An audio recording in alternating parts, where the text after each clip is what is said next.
Fill her up. You're listening to the Gas Digital Network. Oh, nice. The baby boys are back from the UK.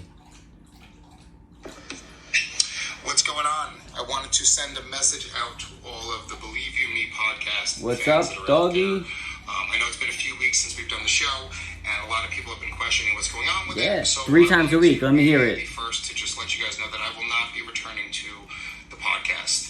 I'm not sure that Michael's going to still do Believe You Me, or if he's going to do another podcast. I'm sure he's going to do something. I know his YouTube channel is blowing up. Fucking Brentendo.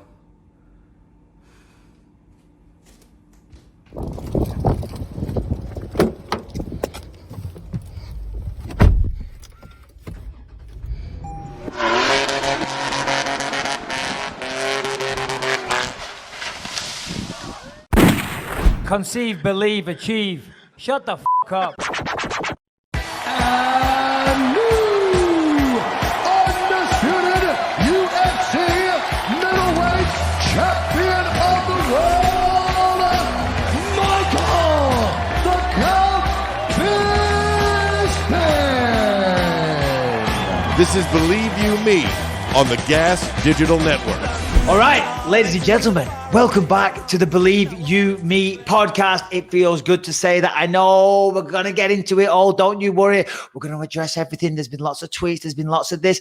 Dallas Singer there went on a mission to murder Brantendo. There was absolutely no need. I'm going to get into it. We're going to talk about it. We're going to explain the situation going forward. But first of all, you are not the new Lewis, but Mike Harrington. How the hell are you?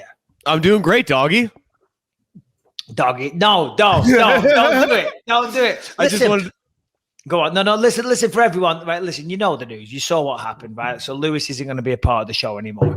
And don't worry, I've still got the SpongeBob mug, right? Harrington's still here. Brian is still here. We're still on Gas Digital. What's up, Brian, in the house? All right, all jokes aside, and by the way, Dallas Singer, that was an incredible video. Thank you for sending it in. That is absolutely fucking hilarious. And it's funny that he mentioned Brantendo there, because a lot of people, when I started doing the YouTube thing, they're like, oh, he's going to step away from Believe You Me soon and all the rest of it. It's like, no, I actually have many, many different jobs. Do you know what I mean? I commentate the US. When I started this podcast, I was only a fighter. And then sometimes I would fight once a year. I mean, I was doing a little bit of work on Fox, but not very often, right? I was only a fighter, right? And I've retired from that. Now I work for the UFC. I commentate. I work for BT Sport. I work for ESPN. I work for the Believe You Me podcast. I do my own YouTube channel. I also have about another 10 other projects that I'm not going to bore you the details with, like little businessy things and stuff that I do. I'm a very, very busy man. First of all, the YouTube thing was just like another avenue, right? To make a few extra bucks. There was not replacing the podcast. Me sitting there and staring into a fucking a camera and giving a 10-minute take on certain topics doesn't allow me to express my personality. It doesn't encourage spirited debate. We can't have guests on and all the rest of it. That was never the reason. What happened was me and Lou started working on the radio show many years ago. I think it was 6 years ago now, right? And the Sirius put us together, and I thought he was hilarious. I thought he was great, and he is, right? And that's why I'll say we're not replacing Lewis on this show. Lewis is kind of, and I hate to say this because he'll hear it and his ego will get big, but he's kind of irreplaceable. The guy's hilarious. He's kind of a unique character. I'm not looking to bring on another Lewis, right? God knows there's been many people. I'm telling you, a lot of people have reached out offering their services to be a co-host. Some high-profile people as well. I'm not going to mention their names. That wouldn't be fair. But a lot of people have reached out. And the reality is I'm not going to do that. Me and Lewis, well, it's like, and this sounds weird, but can you imagine you get two people? Like normally in a relationship, you need the high energy, slightly crazy one. Let's say that's me. But then on the flip side, you need the calm one, which is Rebecca. And typically they're the relationships that work. Now and again, you see a relationship where it's two people, they're kind of crazy. And the sex is wild. The sex is explosive. They're fucking like fucking rabbits every fucking day and every fucking night. Okay. And the sex is great and it's explosive. But then they argue like a motherfucker. Now, I'm not saying I've been having sex with Lewis, okay? In fact, I just want to categorically state I have never once had sex or penetration or kissing or anything with Lewis. But all those noises I heard when Brian and I were staying there a few months ago. Shut the fuck up, Harrington. You signed an NDA. No. The thing is, but the arguments have been there, right? Because we're both two alpha males, you know what I mean? And I'm not saying this I'm not slagging Lewis off. I've got a lot of respect for him, and we're going to remain friendly. We've both grown over these years. Remember, we're not like childhood friends. Sirius put us together. Then we worked on the podcast and we did a great job. But we're growing in different ways. He's doing really big things in the comedy world. He's taking off big time there. I'm doing my thing, and we're kind of drifting apart. And we've been clashing for a while. People don't see it off air. And I'm not saying it's Lewis. I'm just as much as a handful as well. Do you know what I'm saying? So for those reasons, and I just can't deal with those arguments that we used to have off air. And I know it's disappointing to some people, and it's disappointing to me. It is, but that I've made my decision, and we're moving on. And he made his decision, and he put out the video, and that was very gracious of him. He said he's not really invested in, studying the finer points of MMA and even watching less than the fucking main and co-main event. And people are like, well, we love the non-MMA stuff. Let me tell you, I love the non-MMA stuff. All I fucking talk about is MMA. I love it when we go bullshitting and off on a tangent and go down some rabbit hole talking about nonsense. And don't worry, there's going to be lots more of that. Okay, there really fucking is, because that's what the Believe You Me podcast is about. We're still going to be on Gas Digital. I've had networks reach out to me trying to poach the show. I'm like, no, Lewis owns half the network. I'm not trying to cut ties. I'm not trying to jeopardize Gas Digital. I'm not trying to do anything like that. But me and Lewis kind of got to a point where the relationship was becoming a little counterproductive at times. Not all the time, just sometimes. And we got to think of the kids. We got to think of the kids. And you guys are the kids. You guys are the kids at home. You're listening to this. You know what I'm saying? Damn, okay. Yeah, not you. I thought you were talking about me and Brian, because we felt like the children of divorce over this weekend. Oh, I bet you did. Oh, dude, I found out from Harrington. Oh, my God. What the fuck? A lot of people found out via Twitter. Okay, how about that? So, first of all, I have been inundated with so many messages. So I appreciate the support of every single one of you. And we're going to get into the show in a minute. I appreciate the support for this podcast. I do. And it means the world to me. And as I said, I'm not here to shit on Lewis. And I'm going to do everything I can to support him. Not that he needs it. I'm just saying that's what a good friend does. Right. But nothing lasts forever. We had a good thing, but we also had plenty of little arguments off air that you guys didn't see. So, there it is. C'est la vie. Nothing lasts forever. We had a good run. I wish him all the best. But now it's time, I guess, for Believe You Me 2.0. And Harrington's going to be around. You're going to be my trusted guy. We're also going to bring in a rotation of guest co-hosts here and there. I've already got a few lined up, some MMA types, some non-MMA types, so the podcast is still going to be around. I appreciate the concern. I appreciate a lot of you having Lewis's back, because you should. He's a very funny guy, and I wish him all the best. But there we go. Harrington, how the hell are you, buddy? And Brian, please chime in as much as you like now. There's 3, not 4. To be fair, I was more concerned for the fans than anything else. The amount of suicide notes that I got in my DMs was bananas. Like, I really feel like I need to start my own helpline or something. Yeah, well, what's his name? Who sent the question in? Dallas. Dallas Singer. Dallas Singer's off to kill Brantendo. Poor old little Brantendo. He was at my house last night. Listen, when we do the YouTube stuff, he comes to my house. We spend about 2 hours. That's it. And that's it for the week, right? Do you know what I mean? We do that. And then maybe at the Friday, if we've missed something, we'll do something there. So it's not like that's taking over. That is not what I'm doing. But Brantendo said he's been getting a fair bit of abuse online as well. Don't do that. They're treating Brantendo like he's a home wrecker. Brantendo ain't no home wrecker. Brantendo's my dude. That's all it is. And we met through the Believe You Fucking Me podcast. And he helps out on the show sometimes, so take it easy on him. Yeah, not to mention off mic, when Mike was considering starting his YouTube channel, Brian and I both said, yeah, Brantendo's your guy. He will drive to your house twice a week and do it for you right there. Yeah, no, exactly, because it wasn't like it was a big skullduggery secret thing. As I was saying, I'm looking for a producer, and you guys were like, yeah, Brantendo, there you go. So yeah, the YouTube stuff has nothing to do with that. But still, we've spoke about it. I do wish Lewis the best. If you choose to stick with the show, I appreciate you. I really do. We've got some great stuff going on today. We've got a great show planned for you. We have Sean Strickland coming on at 2:30 in 23 minutes. We also have Marlon Chito Vera. He's fighting Frankie Edgar at Madison Square Garden in a couple of weeks. Obviously, Sean Strickland was supposed to fight Luke Rockhold. That fell through. So we're going to talk all about that. He said to me, Harrington, he said, don't worry, Mike, I'll keep it PG. I said, no, No. We don't want it PG. We want the craziness. And that's one last thing as well. People are like, Bisping, he's trying to get it more mainstream and more PC and all the rest of it. I'm like, no, I told Strickland, bring everything. Bring the death threats. Talk as much shit as you like, please, because it's entertaining.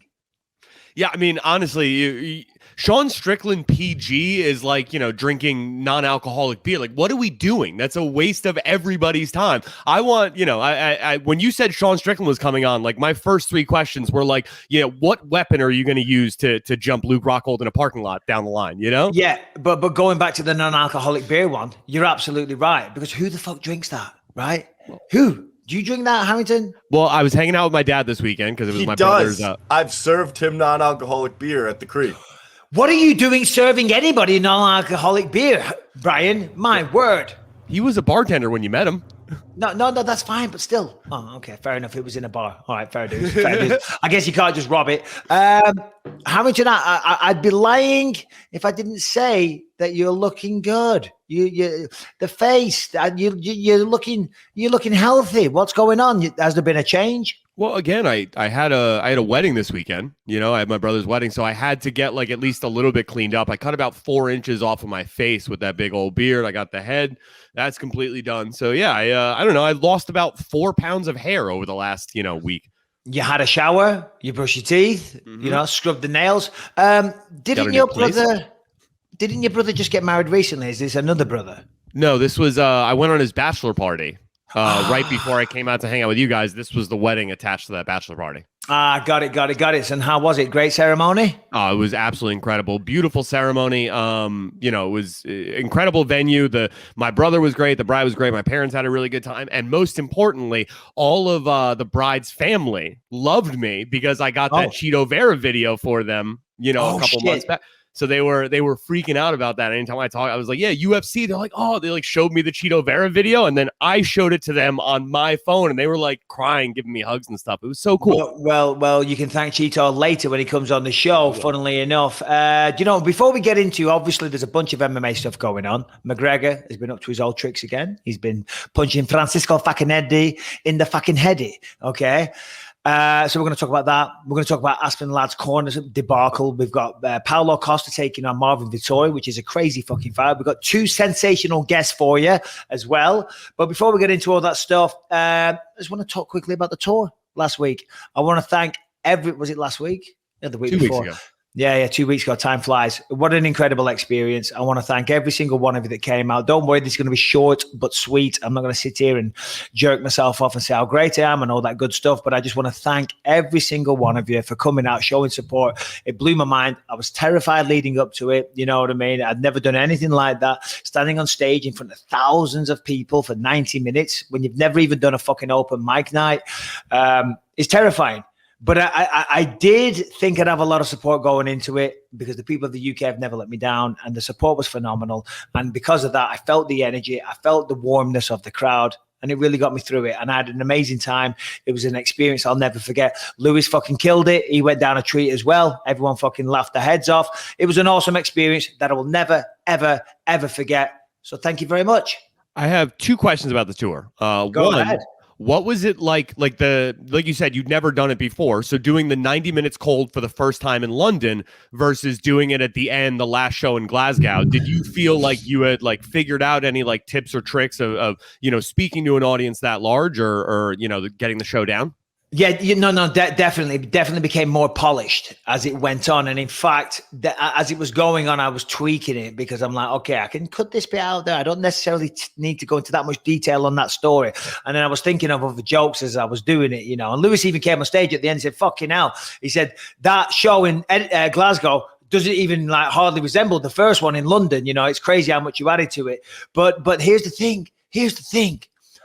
I was hammered on stage. Every single fucking night, right? And no, not through choice. And we'll move on in a second. But yeah, this is worth pointing out. So we're there, and then we've got a tour manager, Danny, great guy. Shout out Danny.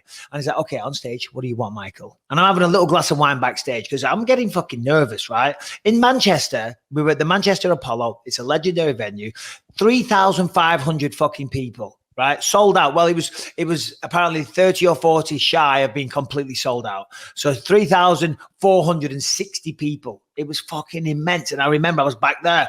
I was fucking shaking. I was nervous because that's my old stomping ground. And there's 3,500 people. And I can make a total dickhead out of myself, you know? So anyway, so on the first night in London, I said, and we'll move on in a minute, but I said, yeah, on stage, just have a bottle of wine, just so I can have a sip of wine and that'll calm my nerves, you know, because no doubt I'm going to be nervous. But yeah, fine. So I walk out and I'm chatting away and I'm doing my thing. And at the start, I'm talking a little fast because I'm definitely nervous. And I'm like, slow down. Yeah, you got 90 minutes to fill here. Well, exactly. Yeah. Stop talking a million miles an hour. Talk like this. So I grabbed the wine, right? And I got to have a sip.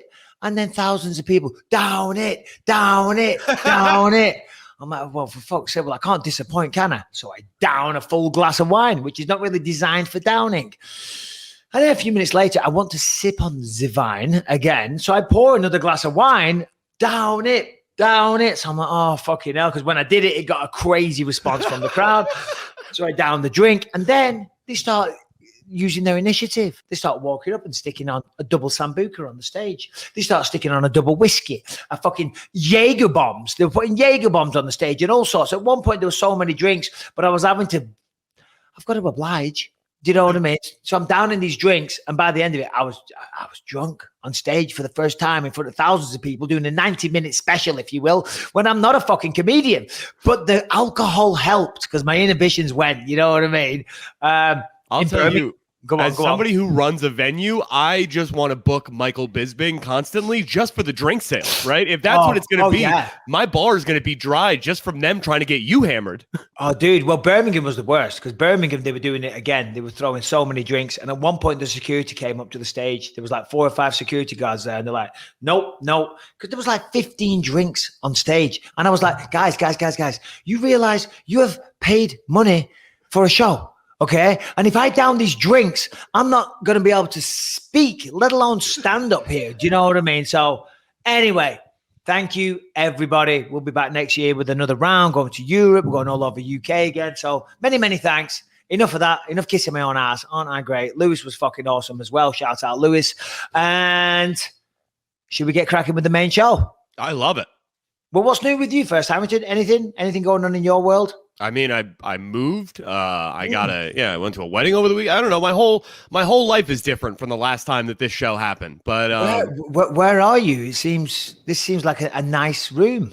This is the Stick and Portly Studios. My roommate and I, Alexander Scarlato, we do a show called Stick and Portly. So we have this really awesome Rick from Rick and Morty tapestry behind us. I have a living room now, which is mind blowing to me. I was homeless 3 years ago, so to have an extra room in the house just for couches and a TV is like, what?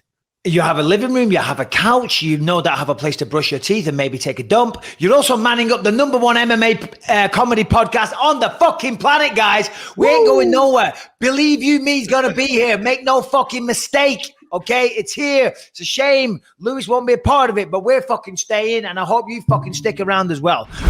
Today, we are welcoming back Ipvanish Vpn to the show. You know the deal. Ipvanish has been a long-time sponsor of ours, so it's so great to have them back. And let me tell you about Ipvanish. If you care about the security of your online activity, and you really should, the easiest way to protect yourself is with Ipvanish VPN. Rated 4 out of 5 stars on Trustpilot, Ipvanish provides an encrypted connection for all of your internet traffic, helping to prevent websites, Wi-Fi providers, or even hackers from intercepting your data. You know, we're talking all your financial details, personal information, online activity is completely safe from threats with Ipvanish, okay? You're not going to get hacked. You're not going to have people logging into your bank account, people hacking your Instagram, your social media and all that stuff and changing your passwords and blackmailing you. Believe me, that stuff goes on, okay? Ipvanish eradicates all of that.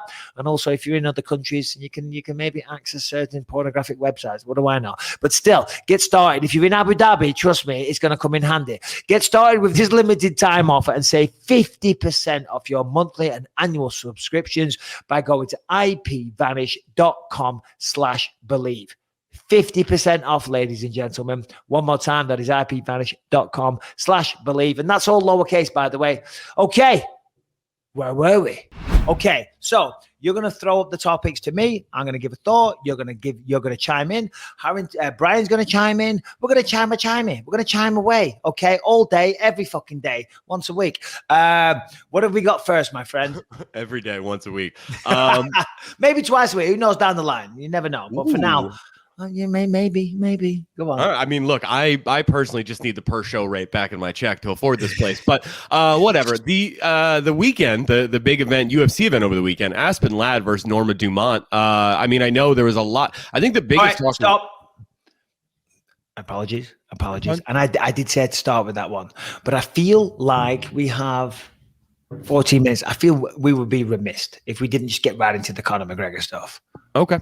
You know what I'm saying? I think that's more juicy. I want to talk about the Aspen Ladd stuff. We'll do that after the guest. We got 14 minutes. We can talk about Francisco Facchinetti getting punched in the fucking head. But can you give some color? You give some color and context for the listeners? I was gonna cue it up as such. Mike, I saw that you just booked a DJing gig in England. Are you at all concerned that Conor McGregor is gonna show up and try to punch you? Oh my God. You know, when I was DJing, I did have people, angry punters, you might call them, that didn't necessarily care sometimes for the choice of music. And I said Saturday night, or about Saturday night on my YouTube, I was like, maybe he didn't like what he was playing. But apparently he wasn't DJing. So Conor McGregor, the day starts off, he's at the Vatican. He gets his kid christened at the Vatican, which is fucking awesome, right? I've been to the Vatican. What a great place that is. And Conor's pulled some strings. I don't know if you can just pay a large amount of money. I'm assuming you can. And he's got fucking christened at the Vatican. Amazing. And then he's gone out. And typically after those kind of events, and I know what the Irish are like because they're just like the English, the British, and I'm sure the Americans are exactly the same. All the family gets together. You have a few drinks. And by the way, I don't know this. I haven't spoken to Conor or anybody in his circle, but this is generally what happens at a christening. It is in the UK and Ireland. What about over here? Yeah, I mean, for sure. It's like, it's a thing where all the family gets together and, yeah. So, I have to bail on one this weekend. And if you have a big drunk family like mine, you get super hammered. Anytime my family would get together for these kind of things, it would always end up violence. I swear to God, it would always end up kicking off. There'd always be a fight on the dance floor, or my mum and dad were throwing fucking plates at one another or whatever. It was always crazy. But anyway, I'm not saying that's what happened here. They went out, they had a lovely christening, I'm sure. But then they went out, okay, Conor and his wife, right? And this is all second or third party information, okay, because it's reported everywhere. And I said this on my YouTube. I said, I'm not adding to it. This is being spoken about literally all over. You go online, you're gonna see this, okay? So we'll fucking talk about it. Obviously, he's gone out. He was with this DJ Francisco Facchinetti, and they were gonna leave. And he said, "Hey, Francisco, do you want to fucking come? Do you want to come back to this party? So it is. Got a fucking great party." And Francisco Facchinetti's like, "Yes, I go." And he's like, "You fucking go, bang!" And McGregor punches him in the face, right? And then everyone dives in. And then from there, we dived in and we're diving out. Oh, here we go. I didn't like this. There it is, Francisco Facchinetti going, "Look at me. Look at my little boo-boo." Right? I feel like he's blaming Conor for his herp. That does look like herpes, but it does look like his teeth has hit his gum, right? That's why you wear a gum shield. He's got a little boo-boo. You know what I mean? That's like one of Lewis's injuries when he's training. Do you know what I mean? He's going like this, and he's saying he had a broken nose. I am not sticking up for Conor McGregor. I'm not here to do that. That's not who I am. Simple as that. But I don't see a broken nose. If you got a broken nose, you got busted eyes. You look like fucking Mike Perry after the Vicente Luque fight. I did not see evidence of a broken nose. I did see potential evidence of someone that's been punched, though. Yeah, I mean, you could see it on his bottom lip as well.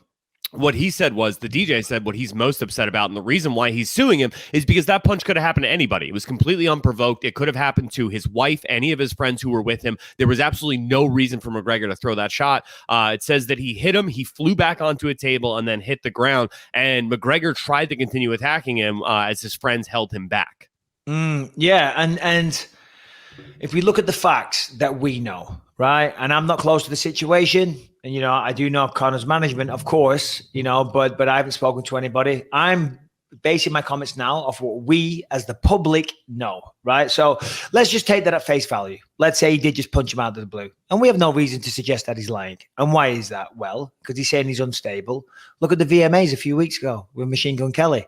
He was looking a bit fucking unstable there, swinging his drinks over everyone on the fucking red carpet with a celebrity star-studded event and waving his cane around. That's not a fucking stable person. He cracks the old guy in the bar. Do you know what I mean? And this thing with the phone with a fan, there's been plenty of things. But he gets away with it. He gets away with it. And I'm not trying to condemn Conor McGregor, right? But I know, for example, when I was younger and I was always getting into fights and I was being a little shit and I get in a little bit of trouble with the police, but then I get away with it, you know, I'd get like a little fine, a little slap on the wrist. I'm like, who gives a fuck? Who gives a fuck? When you're getting away with it, you don't need to change. Right. And certainly when you're fucking world famous like Conor McGregor and you've got hundreds of millions of dollars in the bank and everyone's on the fucking gravy train and everyone's kissing your ass. Right. It's hard to be held accountable in those kind of situations. And I feel that's kind of what we're seeing. And he's kind of in some ways, I use the word victim very lightly, a victim of his own success, you know, because he's not. I don't know. I'm assuming this is not, you know, I assume it's hard for him to have real people around him that tell him what he needs to hear. So that's super interesting to me in the sense that, like, obviously he had the Dolly incident with Khabib. You know, he had to go to court over that. He had to go to court over the phone thing, like you said. I'm not sure if charges were ever filed with the punching the man thing. He was brought in for questioning a number of times for different cases. You know, he has had a number of run-ins with police, but as you said, he hasn't faced any consequences. My question, is there a set of consequences big enough for him to change his ways, or is he just reached a point of money and celebrity where it's like, all right, throw 2 years at me, fine, like I'll get out and keep being the same guy? No, I don't think that would happen. And I don't think we're going to come to that either. I don't actually think any criminal stuff is going to be coming to play on this one. There's no cell phone footage around. If there was, that would have made it online by now. Let's be honest. Apparently, his guards turned the lights off when it all kicked off. And then the DJ's, Francisco Facchinetti, the fucking piece of the fucking girlfriend, she turned the lights on. She turned the lights on. And then they turned the lights off because they don't want to see this, okay? They don't want to see the melee, the punching, the fucking assault on the Francisco Facchinetti. They don't want to see it, so they turn the lights off. So there's no cell phone footage, and there's probably a reason why he hasn't gone to the police. He says he's suing him, right? And if what he said happened, then of course that is his prerogative, that is his right, and I hope he gets some money out of it.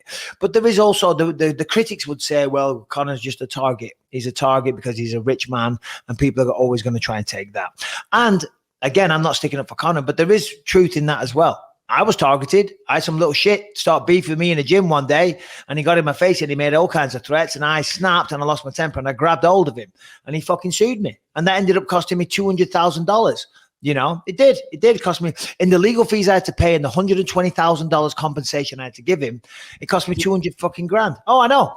120 grand to grab someone. I grabbed him by the neck. Right? Because he got right in my face, and we've talked about this years ago. He got right in my face and he squeals his head up. He said, I know where you fucking live, like that. So, and like that old fucking Clitheroe Mikey B came out.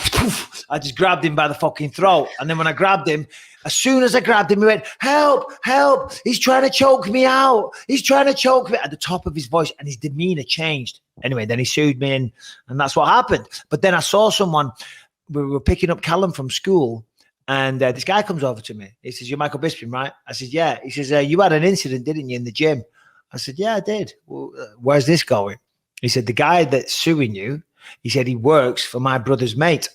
I said, really? And he said, yeah. And they actually said, oh, let's go fuck with Bisping. Come on. So it was all planned. It was all staged. And me being a fucking meathead, I fell for it. Anyway, I'm not saying that's what's happened to McGregor, but you ask Mike Tyson, you ask rich people, you ask, you know, it is a possibility, but Francisco Facchinetti looks like he got punched in the fucking head. Well, you know? Yeah, he's also, you know, a famous DJ and a TV star in Italy. I don't think he's going to be the guy who's going to make himself look like, yeah, I just got like, you know, like honestly, at the end of the day, you get punched in the face and don't punch the guy back, you kind of look bad, even if it's a UFC fighter, right? Like, yeah.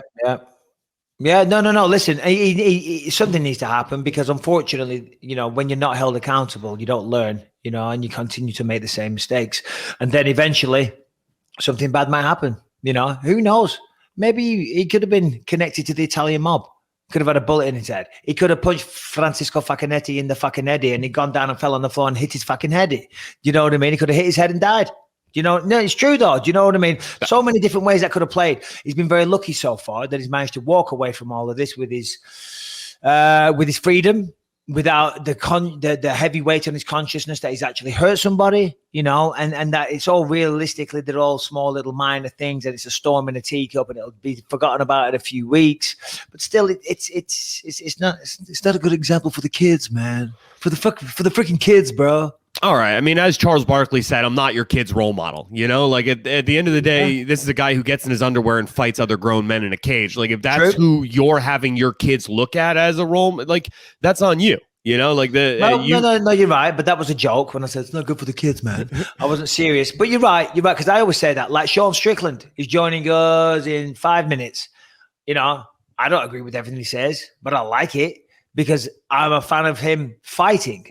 I'm not, I don't want him to be running for office, being a politician in my local area. I don't want him teaching my kids at school, but I don't mind watching him in a fucking octagon trying to smash someone's head in, right? And with the shit that he says. In fact, I even like it.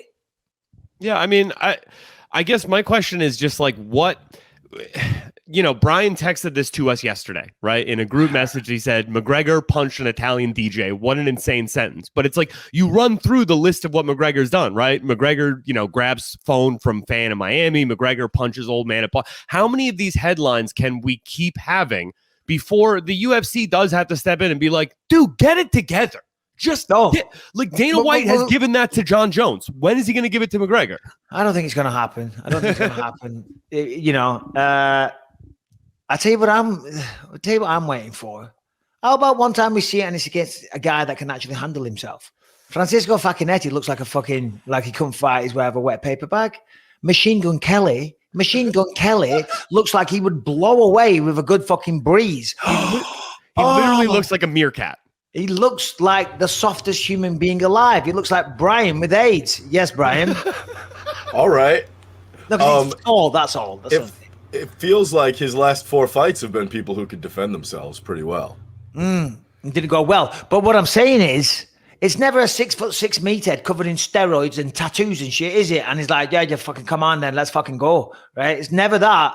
It's fucking Francisco Facchinetti and Machine Gun Kelly and an old dude in a bar. Do you know what I mean? That's kind of my issue with it. I don't give a fuck if he's out there fighting people. I really don't. If he ends up getting in prison with the law, whatever, you know, and there's plenty of dickheads out there that want a piece. There fucking is. But he doesn't seem to be running into them. He seems to be running into people that don't want a part of it, that don't want a piece of it. You know, Francisco Facchinetti, right? He doesn't look like a fighter. He's a fucking DJ for crying out loud. Of course, some DJs can never do.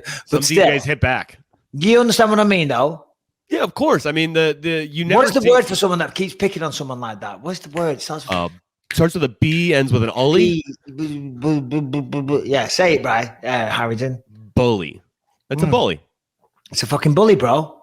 No one likes a bully. No one wants to see that. And it's true, you know, and call it what you will, but that's my opinion. When you're starting on all these people that clearly don't have the ability to fight back, it's called being a fucking bully. And then combined with that, you got your fucking team of security guards around you as well. You know, it's like, dude, just take a step back, take a deep breath, right? You've made it. You're famous. You're rich. You're generationally wealthy. You know, why are you walking through with a chip on your shoulder trying to fucking fight everyone? I was reminded, and we're going to move on in just a second, Strickland. What do you think he's going to come on time? Have you seen the movie Dusk Till Dawn? Yes. Yeah. Do you remember when on Dusk Till Dawn, George Clooney and Quentin Tarantino, they've kind of kidnapped that family at the start, right? Right. And they're in the trailer and whatnot. And I think they go into a bar, and they're sitting in a bar near the start. I've seen this movie far too many times. And the FBI have been looking for them and everything. And the old guy, is it Harvey Keitel? Yeah, Harvey Keitel turns around to him and says, are you that much of a loser that you can't tell when you've won? And George Clooney gets all mad and he's going to pull his fucking gun out. He's like, what the fuck you say? You called me a fucking loser? And he's like, no. I didn't call you a loser. I said, are you that much of a loser? You can't tell when you've won. You got the FBI looking for you, the whole police, everyone's coming for it, and you made it. You got across the border. You got away. You've won. McGregor has fucking won at life. Do you know what I mean? He's fucking won. He's smashed it. He is an inspiration to so many people out there, to mixed martial artists. What's up, Sean? I'll finish this point and we'll be right with you. You know, he's an inspiration to a lot of people. Are you so much of a loser you can't recognize when you fucking won? Anyway, on that rather poignant quote from Dusk Till Dawn, we welcome to the show for the first time. What's up, Sean Strickland? Oh man, dude, what's up, dude? Hey. Nah, I just heard you talking about McGregor, man. McGregor is the fucking like pinnacle of success. And I'll tell you why, dude. Like, we're all just fucking dogs and someone has our leash. You know, Dana's a dog to somebody. Somebody's holding his leash. I'm a dog to Dana. He's holding my leash. Holding my leash. The moment you become McGregor, dude, like, nobody has your fucking leash anymore. And that's like the fucking pinnacle of success. You get to go wherever the fuck you want. Yeah, but that doesn't mean when you act like what the fuck you want, you have to be a total dickhead and starting fights with people that can't defend themselves. Yeah, I mean, but like at the end of the day, don't forget, like, McGregor's like a white trash fuck who came into money. Like at the end of the day, like, you can take the fucking you can take the trash out of the fucking hood, dude, but you're still trash. Yeah, no, absolutely. I mean, I can't say that, dude. We're actually, I think you might own my management company. I should probably shut the fuck up. No. I'm the same way. I'm the same fucking way because I'm like, it's tricky, innit? Do you know what I mean? But still, I'm going to speak my mind, especially when he talks shit about me online. Sean, this is Harrington, by the way, my co-host. Welcome to the Believe You Me podcast. Sean, I really appreciate you taking the time. I really do. I was just telling Harrington before, you said I'll keep it PG. And we were like, no. We don't want that PG bullshit, Sean. I'm just saying, there's three white guys looking at a fucking camera. I gotta fucking be careful what I say. You know, it's a leftist world, you guys. You gotta. I love the transgender. I love them all. Don't worry, none of them are listening. Sponsored, bro, because I'm not sucking the dick of like the left. It sucks, man. It fucking sucks. Oh, God. So this is what I'm talking about. You know, Sean said to me, he said, I normally don't do podcasts, but I'll come on yours because I like you most of the time. Nah, I fucking Bisping, dude. You're the man. I mean, you fucking suck, faggot. I'm like a fucking fanboy talking to you. Yeah, I behave. Most of the fucking time, dude. You know, when you're not injured. I always say sparring Bisping. I always tell this fucking story. Bisping. And he's like, hey, man, like, the left side of my face is sore. Like, can you not hit me? Or, like, the right side of my body's sore. I'm like, well, fucking Bisping, why are we even doing this, man? Like, maybe you should go hit the fucking back. No. Sometimes I might say, I don't say the left side of my fucking face. I've never had a sore left side of my face. I might say, by the way, get the fuck out of here. I need fucking surgery. No, we were doing get-ups. I'll never forget. We're doing get-ups. I'm starting. My goal is to get the fuck up, right? And Bisping, I shit you not, he looks at me, he says, hey, my right hip or my left hip is sore. Can you not touch it? I'm like, well, fuck, Bisping. You want me to just fucking lay here and let you hit me in the face? Like, how am I supposed to get up without touching your fucking hip? Well, listen, at least I'm not being a pussy. I'm still fucking doing it. I'm still training. I'm just trying to work around a very serious injury. You're fucking blind in one eye and you want a fucking title, man. I give you your props all the fucking time. Hey, Sean, before we get into like the Rockhold situation and everything, you are renowned now. When I see you online and people always talk about it and, you know, you're in Vegas, you're training with a lot of the fighters that come, you know, and compete in the UFC. They're always like, fucking Strickland, man. When you're sparring with Strickland, it's a fucking dogfight. What's he called? Albert Duraev, you know what I'm talking about? Yeah. He was saying the same thing on Contender recently. And I'm not chatting shit. You used to, when I first started training with you, you had more of an elusive style. And we see that now in the octagon as well. Your last few fights, you've gone out there and you've beat the fuck out of your opponents. You've walked them down, you've talked them down, and you've smashed their fucking faces in. When did this kind of shift kind of in styles and not necessarily mentality? Because I know you've always been a bad motherfucker. But when did that kind of come around? It was fucking Lorenz Larkin, man. Like, he would spar you with these like this 16-ounce headgear on and 16-ounce gloves, and I'm just like, I'm beating the fuck out of him round one, round two, but like the third round, he just fucking catches you. And like, you know, I mean, after sparring so many years with Larkin, I've realized that it's easier just to stand in the pocket and fucking fight instead of going back and getting knocked out. And I'm like, the crazy thing is, dude, people say that I spar hard, but I'm not shitting you. When I'm sparring, I'm barely even trying. Like, I'm not even joking. That's the thing that annoys me is people are like, oh, Sean, he spars so hard. By you saying I'm sparring hard, you're implying that I'm actually trying hard when I'm not. It's just that easy.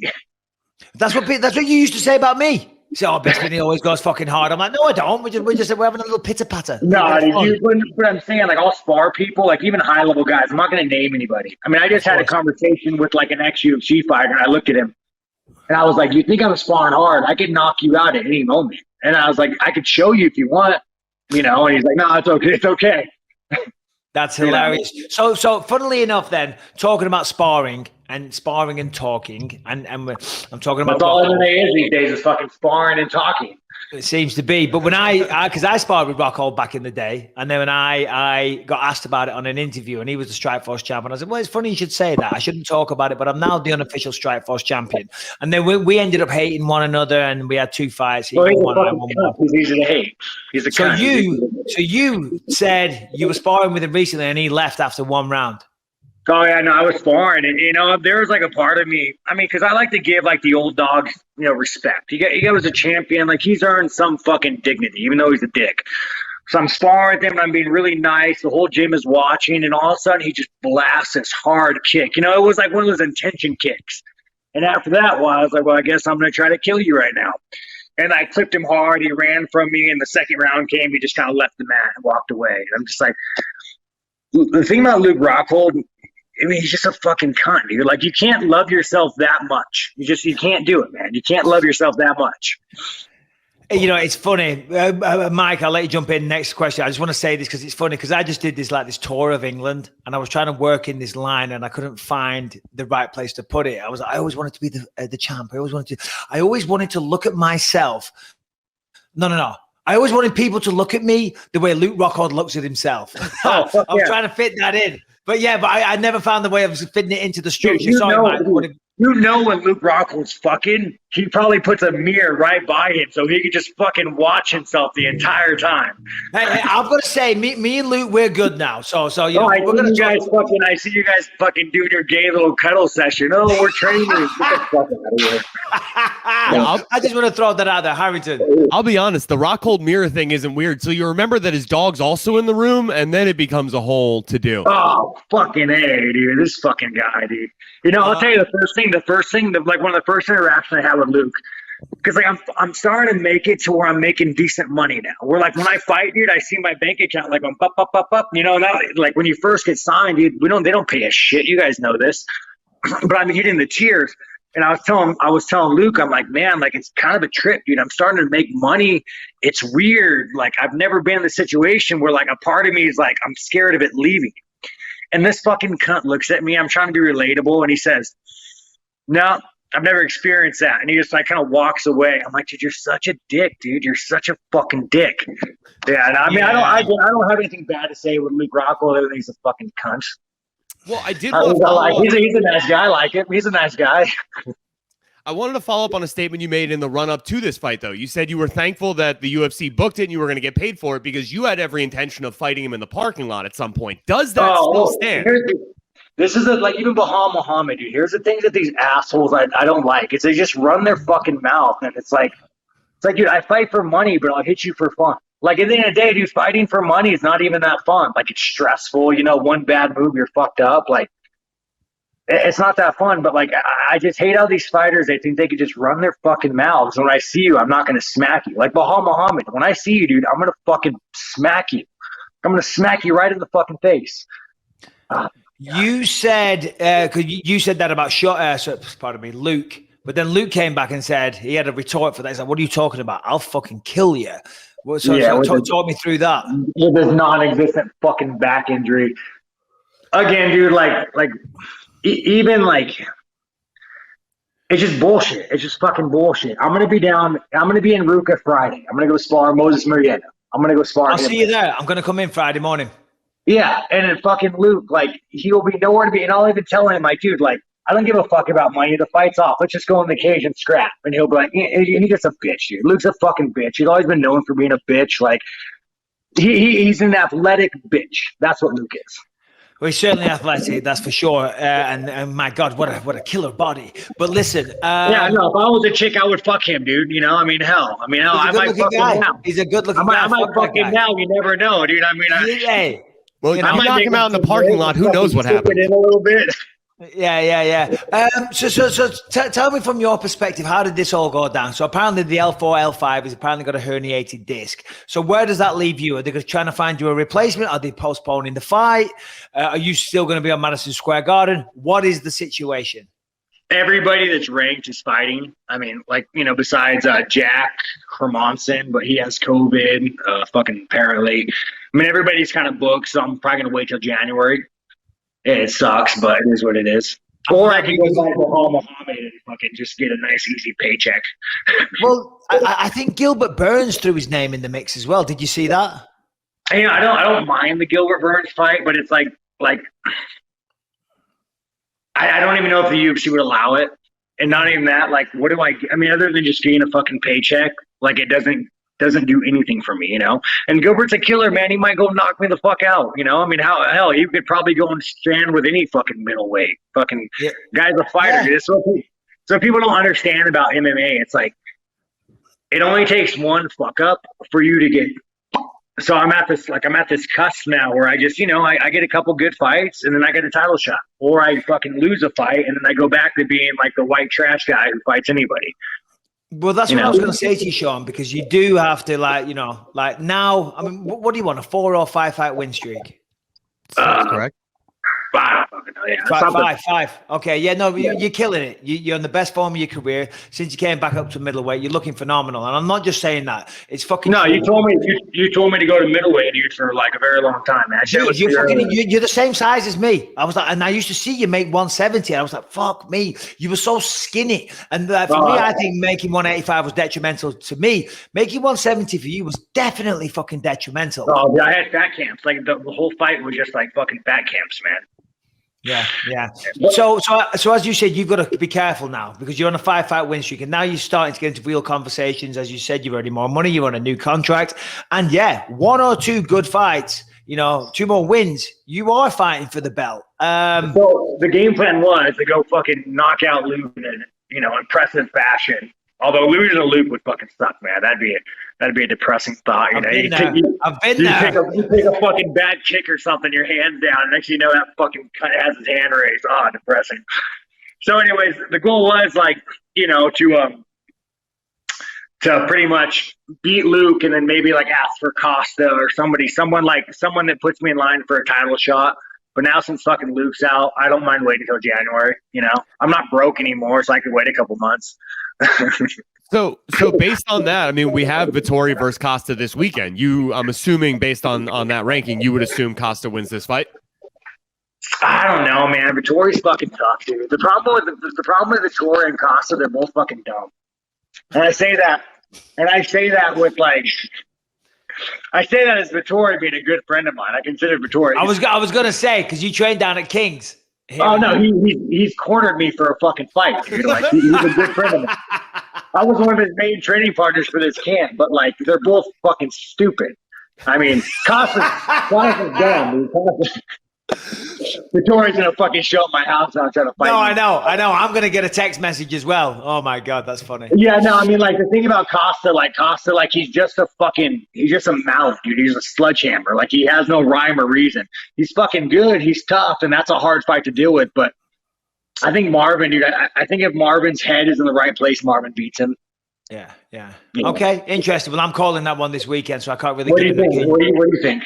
I can't say because it's unprofessional. Because I'm calling the fight. If I'm on a podcast saying I think this guy wins, you know what I'm saying? No, that's fucking bullshit. Yeah, well, call it what you will. Call me sitting on the fence. Call me a pussy. But it is, Sean. It is what it is. So anyway, what do you think? What is a guy with a gray hat? What's your name? What do you think? My name's Mike. I've met you at Ruka. I would say. Ruka, you're very forgettable, Harrington. You're very forgettable. Bunch of soft motherfuckers, bro. Everybody that walks into Ruka, besides like fucking Moses, dude, bunch of fucking pussies that traded that shit, man. I swear, you guys just go and pounce in there, and it's a bunch of girl gin. It's a girl gin. Moses, you can thank me for Moses being around. You know what I mean? Yeah, that was my day one since I fucking moved there for 10 years. I used to pay him handsomely as well. Yeah, fucking Moses, that little bitch, dude. He's the guy that should be in the UFC, but he just drops the fucking ball. Moses, be fucking better, man. You deserve it. No, this is what I always say. And I said it at my Hall of Fame speech because Moses was there. You know what I mean? Moses Moriarty. He's one of the best guys and he's a tough motherfucker. And he's got the heart, he's got the ability, he's got all the rest of it. But this is why I always say MMA is such a fucking trip of a fucking career because this thing, because obviously Moses, I'm not talking shit about him. Obviously, I don't know, maybe the pre-fight nerves or anxiety gets to him because he can't fucking put it together and he gets beat off these guys that he should fucking destroy. No, I'll tell you with Moses, and this kind of goes to Luke Rockhold. Like me and Moses, dude, are very similar. We have really fucking low self-esteem. Like I look myself in the mirror, dude, and sometimes I want to break the fucking mirror. Like, you know, half the times I hate myself.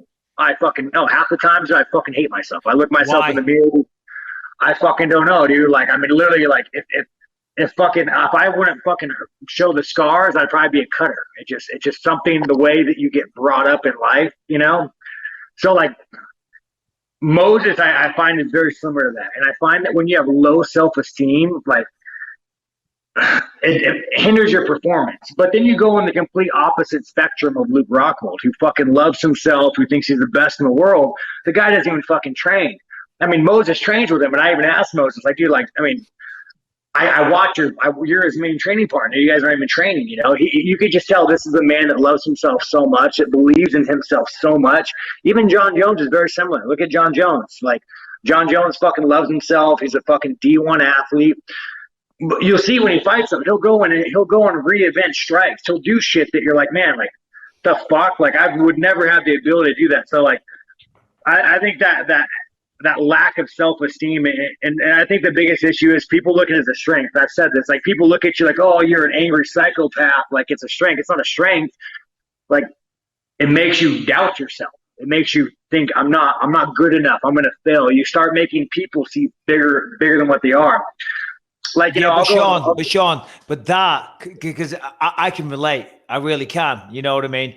That pushes you to train harder and harder and harder, because rather than, you see it all the time, and Luke's a good example. Another one might be Quinton Rampage Jackson. I say that with respect. They're so talented naturally that then they fucking get lazy. You know what I'm saying? Where guys like me and you, who? Jalen Turner. I mean, when he fought Madiq, I even told everybody, I was like, I've seen Madiq train. He trains harder than Jalen, but it doesn't matter how hard he trains, he'll never be Jalen. You could train 6 times harder than Jalen, and it ain't gonna happen. You know, even like I'll spar Francis Ngannou, and me and him have fucking wars, dude. Like, I mean, like, my hands are down, like, you fucking pussy, like, let's fucking go, you know? What is that like? Oh, dude, it's scary, man. He fucking touches you, just fucking, your lights turn on for a split second. But everybody will ask me, like, Sean, why do you do it? Because I look at him, he scares the fuck out of me. I look at his big ass motherfucking dude, just like, I don't know where the fuck, I don't know where Francis is from, but he's big and scary. Big, scary, and black. Scares the fuck out of me. So anyways, I see this guy. Say what? Cameroon. Yeah, Cameroon. Big, scary motherfucker. And the nicest guy you ever meet, which is the crazy part, right? Yeah. And he scares the fuck out of me. And there's this little voice inside me that, like, says, like, you need to fight him. Like, you know what I'm saying? Yeah. You just gotta go out there and fucking fight him. If you get knocked out, you just gotta rip off the Band-Aid. Every time I see Francis, I get that little voice. I gotta fight him. I don't expect you to go into details. I'm assuming this all stems back to kind of like, you know, because I had it when I was a kid. You know what I mean? I'm talking about, you know, probably a little bit of getting your ass kicked, shall we say, by mom and dad when you were a kid. You know, it's crazy. Dude. It wasn't my dad wasn't really like physically abusive, but like really psychotic shit. Like, I grew up hearing some psychotic shit, you know, that, like, really fucked with me. I mean, like, fuck, there was one time where, like, I mean, you're talking about pre-elementary school. I used to, like, hug my mom's leg in the kitchen, you know, and then, like, my dad would just start home drinking. And I would just remember him saying, like, repetitively, like, dude, if you cheat on me or if you leave me, like, I'll fucking cut your body up, bury you in the backyard. Crazy shit. I mean, that was just, like, the tip of the iceberg of, like, the insanity I would hear. And dude, like, it affects you, you know, like, it really does affect me. Even like as an adult, like, I was just telling somebody that, like, I have such a disconnect with human beings. Like, I shit you not, dude. I could walk outside right now and put a fucking bullet in someone's head. And maybe everybody's like this, and I'm just really in tune with myself, and it would not affect me even slightly. Like, when I see strangers, like, I just find them to be like, I find their lives to be like meaningless and non-existent. And they probably look at me the same way. Yeah, I know. You didn't remember me at all. Yeah. No, I mean, fucking, you're not a very memorable guy. You got a fucking goatee, a backwards hat, dude. I mean, what do you do that's special? What do you do? What do you do? Well, to be fair, Luke Rockhold walked up to me that Wednesday after meeting me on a Monday, shook my hand, and said, "Hey, Mike, how you doing?" No, well, Luke Rockhold probably likes you. He probably wants to fucking blow you. I don't know. and Harrington would be all about it. Let me tell you that right now. What do you do prior to this? What's your day job? You do this full time, or do you fucking? Harrington was homeless up until quite recently. No shit. Good job, man. Were you a heroin junkie, or were you just lazy? No, I was a contractor who had a really good life, and I decided to try podcasting as a career. So Okay. So you're a construction guy. I was, yeah. Okay, and then you just then you just failed, or what? Yeah, so I worked here, and one thing led to another. It's a long story, but I'm not hating on you, bro. You seem like a nice enough guy as a fucking instruction worker. No. Listen, no. Thanks, man. I'm having fun. There's an expression that we use on this show, Sean, and it's "fuck Harrington." Okay, so fuck Harrington. We're not here to talk about him, but that was were you fascinating. really homeless? Were you like stuck dick behind the bathroom homeless, or were you like? I mean, how homeless were you? I was sleeping in a park. That doesn't mean you have to suck a guy's dick to sleep in the park. Come on, dude. What's the dirtiest thing you've ever done for money? That's a great question, Sean. That is a great question. This is the best interview ever. Harrington, what is the weirdest thing you had to do whilst homeless to just make it to the next day? To get that meal, that warm cup of coffee, that half left cheeseburger. Come on, dude. I mean, I've slept with some pretty gross women just for shelter. But as far as money goes, I don't know. I mean, honestly, working for the former co-host of the show, Louis J. Gomez, for $20 an hour doing odds and ends. How long were you homeless for? About 6-7 months. Oh, wow. Oh my God! And you were just doing this because you're lazy, or you just wanted to be a podcaster? Like, what was your deal? This motherfucker was 100. I'm Brian, by the way. This motherfucker was Brian. You look like a dirtbag, dude. Brian's a fucking dirtbag. Look at this fucking guy. This is my life. This motherfucker was homeless by choice. 100. No, I respect that, dude. I respect that. Fuck that, dude. Fuck the man. Fuck the government, man. Trying to fucking have you work, take your tax money. Fucking, I get you, Harrington. Yeah, Brian. What's Brian? Brian, I would respect it more. I would respect it more if this motherfucker was doing it because it was like, fuck the man, but he was like, I'm gonna be homeless in 6 months. I'm gonna be homeless in 3 months. I would honestly respect you more though if you did fucking heroin. If you weren't, because at least now you're just a lazy fuck. If you were a heroin addict, then I could be like, look at this impressive man. He comes back from a heroin addiction, but now you're just a lazy fuck, dude. You're a drain on society. You're the kind of guy. You're the kind of guy. When I fantasize about killing people, Harrington, you're the kind of guy that I fantasize about because you want to be missed. It's reasonable. That's very reasonable. I get it. Most of the people. And let me tell you, I have spent many a night fantasizing killing Harrington as well. Okay, Harrington, let me ask you something. Let me ask you, when you're laying on that bench asleep, did you ever think that, man, maybe there's a guy walking about wondering, this guy's not going to be missed, man. He's a fantasy that I've been thinking about. I could take care of him. I could get my rocks off, and he won't be missed. Did you ever contemplate that when you're being homeless? And it was mostly that it was Bisping. Yeah. Yeah. Mostly that Michael Bisping personally would get the throw. Or maybe you're a fucking weirdo, dude. Sean, we'll get this slightly back on track, but that was amazing. So when are we going to see you fight again? And by the way, here's the thing that people don't know. I always say this, and you might have heard me say it when you commentate, because lately you're just going out there and you're beating the shit out of people with your hands primarily. I'm like, Sean's legit on the fucking ground. First time we ever sparred, remember at Millennium, we had a little move around, and then he goes, Harrington, he goes, oh yeah, by the way, I'm even better on the ground. I'm like, fucking cocksucker. And he is. Your fucking jiu-jitsu's ridiculous, man. It's fucking exhausting. Even that current what's his name? Brendan Allen, dude. That's the only guy that I think I've ever really hated in my life. Yeah. This fucking dumbass, dude. He's such a dumbass. I catch a kick, he falls down, he comes in his guard, and he tells me to get in his guard. I'm like, fucking, who taught you that, bro? Where are you training at? Why would you ever tell a human being to get in your guard, you fucking retard? Yeah. But wow. No, man, fighting wise, again, I'm open to it. It kind of sucks because I don't get any more easy paychecks, It kind of that's the only depressing thing about being ranked, where you're like, yeah, I want to fight for a belt. But then you're like, fuck, every time I fight now, it's going to be a hard fight. maybe I should take some else. Is there any possibility that you're going to wait for Rockhold? If he comes up, if he fucking mans the fuck up in January, I would love to fight him. I actually just hit up his coach to ask him to be ready. And Perillo, your buddy, Yep. big tall guy. I just hit him up, and Perillo didn't get me back. And he's like, I'm going to check on him. So I don't know, Bisping, you think he's really hurt, or you think he's just trying to look for a way out? Do you know what? To be honest, I don't know anything about the situation, but I would assume that he is hurt because I don't know. Luke was the champion a long time ago. We all have to pay bills, we all have to fight, and there's a reason why he's fucking sniffing around the gym again. I would assume because he wants the money, because he's been bitching about money here and there, and the only reason you do that is when you haven't got enough of it, right? So I would assume that he wants to fight. I don't think Luke wanted to fight me. I think Dana White probably put him in a corner and said, "Hey, you're being a fucking pussy. You're asking for fights. There's somebody that will fight you. Take the fight or shut the fuck up." And I think he was kind of forced in a corner to fight me, and then now it's like, as the fight gets closer, he's probably like, oh, I guess his back that's been bothering me is kind of flaring up. I think. To be fair, though, injuries do happen. You know that, Sean. I mean, how old are you now? 30, man. So you're only 30 years old. What's Sean, Luke? He's like 37, 38, something like that. With one eye. Bisping, you're blind when you're a fucking pirate, bro. Then you fought. You got to do what you got to do, buddy. You got to do it. I can't do fuck all else.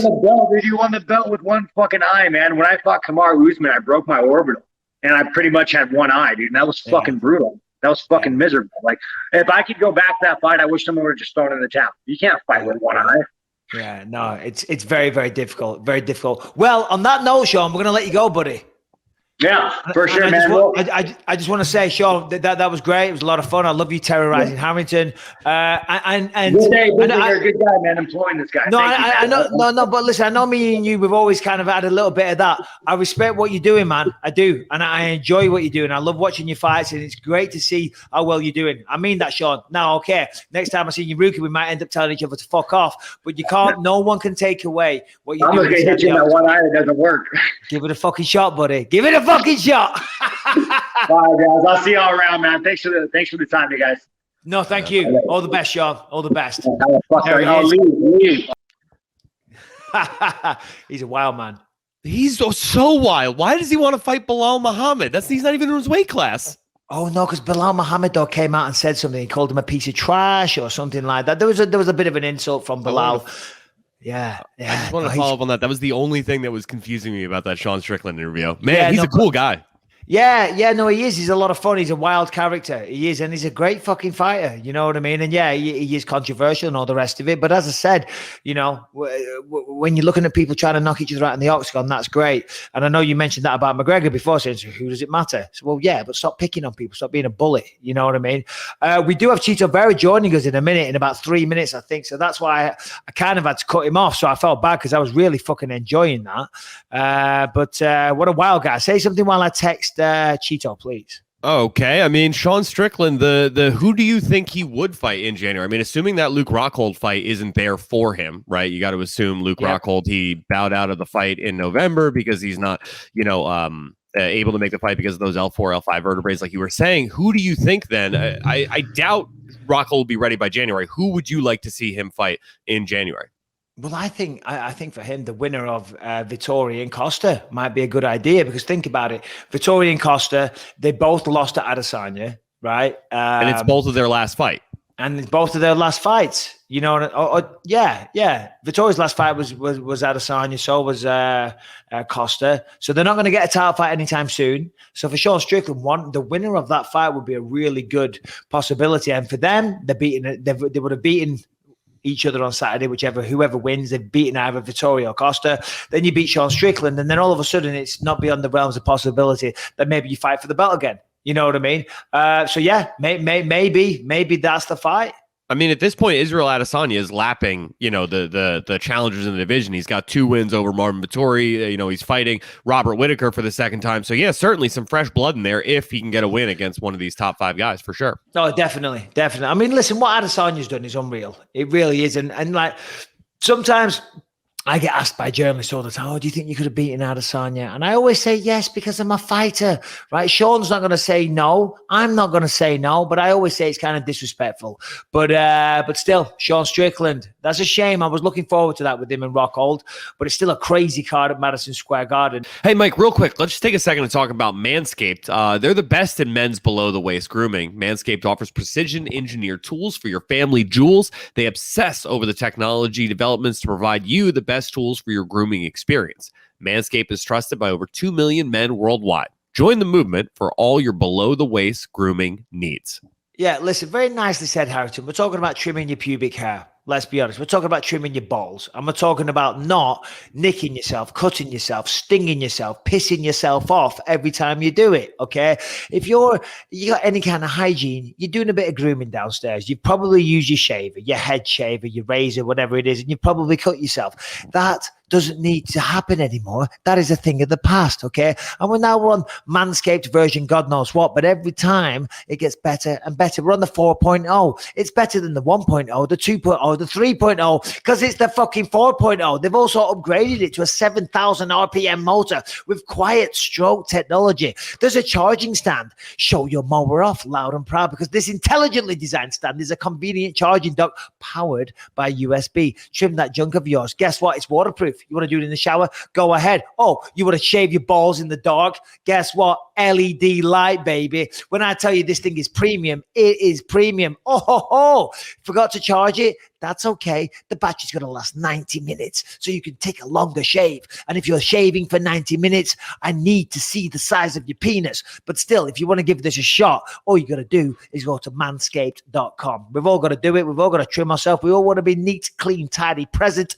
and pain-free. Manscaped.com is the website. And when you use the code Bisping20, guess what? 20% off. Manscaped.com. Bisping20 is the code. Good luck. Take care.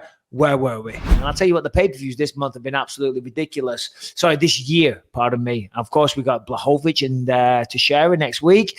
Then we got the fight in New York the week after. I mean, it's a good time to be a UFC fan. I mean, this has been, the way especially they stacked those last couple fight cards of the year, this is stacking up to be just one of the best pay-per-views years they've ever had. Yeah, yeah. So what is Brian? Can you bring up the fight card for UFC? What is it? 67 next week. 267 is next week. 268 is New York. Yeah. Bring up the fight card. Let's take a look at that. But Glover Teixeira. Then there's Piotr Jan and Corey Sandhagen for the interim main event. I mean, I do feel for Aljamain Sterling. I do. Poor guy, because he's getting so much shit. The fucking guy got injured. Blachowicz and Teixeira, real quick. Give me a pick on that. Blachowicz, Teixeira, what do you think? Blachowicz. Yeah, maybe. Jan versus Sandhagen. Tough fight. Makhachev versus Dan Hooker. I mean, you got to respect Dan Hooker, man. What is he doing? He just flew in last minute and fought. Who's his face? Nak Parast. And now he's fighting Islam Makhachev, the guy that everyone's avoiding. I mean, and I don't know, though. He can't go back to New Zealand. So, why not just pick up the 2 paychecks while you're in the States? Of course. Look at that. Li Jingliang versus Khamzat Chimaev. I mean, what a fight that is. Because Li Jingliang ain't no fucking pushover for anybody. And Chimaev, he was having the big fucking, he was getting everyone swinging off his balls treatment.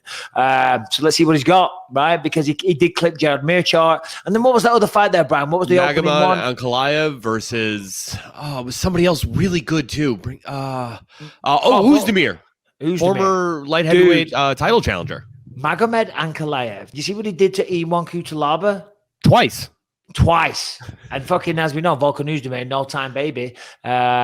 He's a knockout artist. That's a fucking sick fight card. I'm not going to be there. I'm not going to be in Abu Dhabi. I'm kind of glad, okay? Because you got to quarantine like a motherfucker when you get there. But still. Because that's in Abu Dhabi, is that going to have one of those weird start times where it's at midday for us? Because there is nothing I love more than a midday pay-per-view card. Yeah, I do believe it's an early one. And I think that's why they're doing the fans a solid and giving it away for free. I think so. What? You don't have to pay for that. Did you not know? You just get Glover Teixeira, Jan Blachowicz, Corey Sandhagen. That's free. That's free because that's why the week after is UFC 268 in New York, which is a stacked card, and they can't charge back-to-back weeks. You know what I mean? So they're giving that one day. That's a fucking solid by the UFC there. You get that one for free, baby boys. Shout out Luis J. Gomez. Having to only pay for 11 pay-per-views in a year too is just incredible. Thank you, Uncle Dana. Appreciate it. I have a cheeky little thing with the ESPN. I get them for free, but don't tell anyone. I did a little bit of work, and then ever since then, I get them for free. Shh, do not mention it. All right, Chito fucking Vera's late, man. Sorry, here he is. That was 267 that I showed you. Yeah, that's what we're saying. Yeah. So, He's 267 is the free one. 268 they're charging for. Yeah, 67's free. 68 is not So that's free. just gonna be playing on regular ESPN Plus. Like I can click in on. Oh, that's so cool. And talking of UFC 268, that of course Sean Strickland was supposed to be on, and then of course Marlon Vera. Sorry, and now he's not. Marlon Vera, who will be joining us momentarily, he will be joining us in just any second now. He's also fighting Frankie the Answer Edgar, which is an amazing fight. Remember, they actually offered Frankie Edgar to, was it Sean O'Malley? Is that right? And that was the rumor. There was it wasn't confirmed, but that was the rumor is that's what they were going for. Yeah. How wild was Sean Strickland? I mean, he literally said, I see strangers and want to kill them because it doesn't matter to me. He's talking about Rockhold with the American Psycho, right? No, Rockhold's the American Psycho when he's walking down the back alleys and he's stabbing cats and stuff. Remember that? The little homeless guy, and then he sees a cat or a dog and he stabs it. You know what I mean? I mean, when I was younger, I did used to kind of like fantasize about catching someone, raping someone, and just beating the fuck out of them. You know, and being we all have. Yeah, I'm like, ooh, I would love to exercise my violent tendencies on a rapist, you know, but Sean Strickland takes it to the next level. And by the way, that was the old Mikey B. That was a long time ago. That was the fucking, you know, the pre-fucking figured out my demons Mikey B. I was going to say though, this you just reminded me of something. I was 10 years old in 1998 when Columbine happened, right? So like my whole life has been like school shootings have been like a real thing. And I remember being like 12, 13 thinking like that in my brain, that's where it always went was like, how do I stop an armed shooter in my school, right? Like I was always prepared. You just run like fuck. I'm grabbing a chair that I'm on. The chair, I'm smashing the fucking window. I'm jumping out of that fucking building and I'm running like a motherfucker. Simple as that. And especially how old were you? 12? Yeah. You're not stopping a guy with a gun. You're not stopping a guy as a grown man, Harrington, let alone at 12 and the guy's got a gun. Well, I mean, I was thinking he'd be a student about my age, so like 14, 15. So, you know, I could just take like a lunch tray and hit him in the back of the head, take the gun. I'm a hero. Yeah, I don't know about that. Maybe. Brian comes on the chat here. He says, can we talk about Fury versus Wilder 3? Brian, of course, my friend, jump on the screen. I mean, we missed, because we missed the timing for it. But, I mean, it was probably the best heavyweight fight of all time. It was certainly one of them. It was definitely up there. I don't know. I'm trying to think of what other contenders, but in recent memory, Fury versus Wilder 3 was fucking insane. It really was. Did you watch it live, Brian? Yeah, it was crazy. I didn't pay for it, but I definitely watched it. Yeah. The old streamer Rooney. Yeah, no, I was in Manchester. We were doing the tour, obviously, and I had to be up in the morning to drive to Glasgow.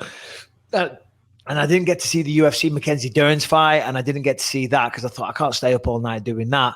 But I watched it the next day on the laptop, found a little stream for it somewhere, and I was still on the edge of my seat, even though I knew the result. It was fucking great. What a fight. I was going to text you guys, but I looked up what time it was in England, and it was like 6:30 in the morning or something. Yeah, exactly. No, Deontay Wilder came in his heaviest ever, 238 pounds. I think it was like 205 the first couple, which is way too skinny.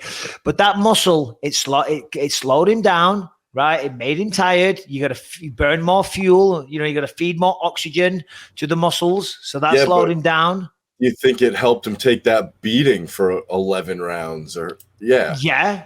There's pros and cons, but one of the things was that I thought that Tyson did good. Tyson was the bigger man. He's 6'9". He weighed in at 270 odd pounds.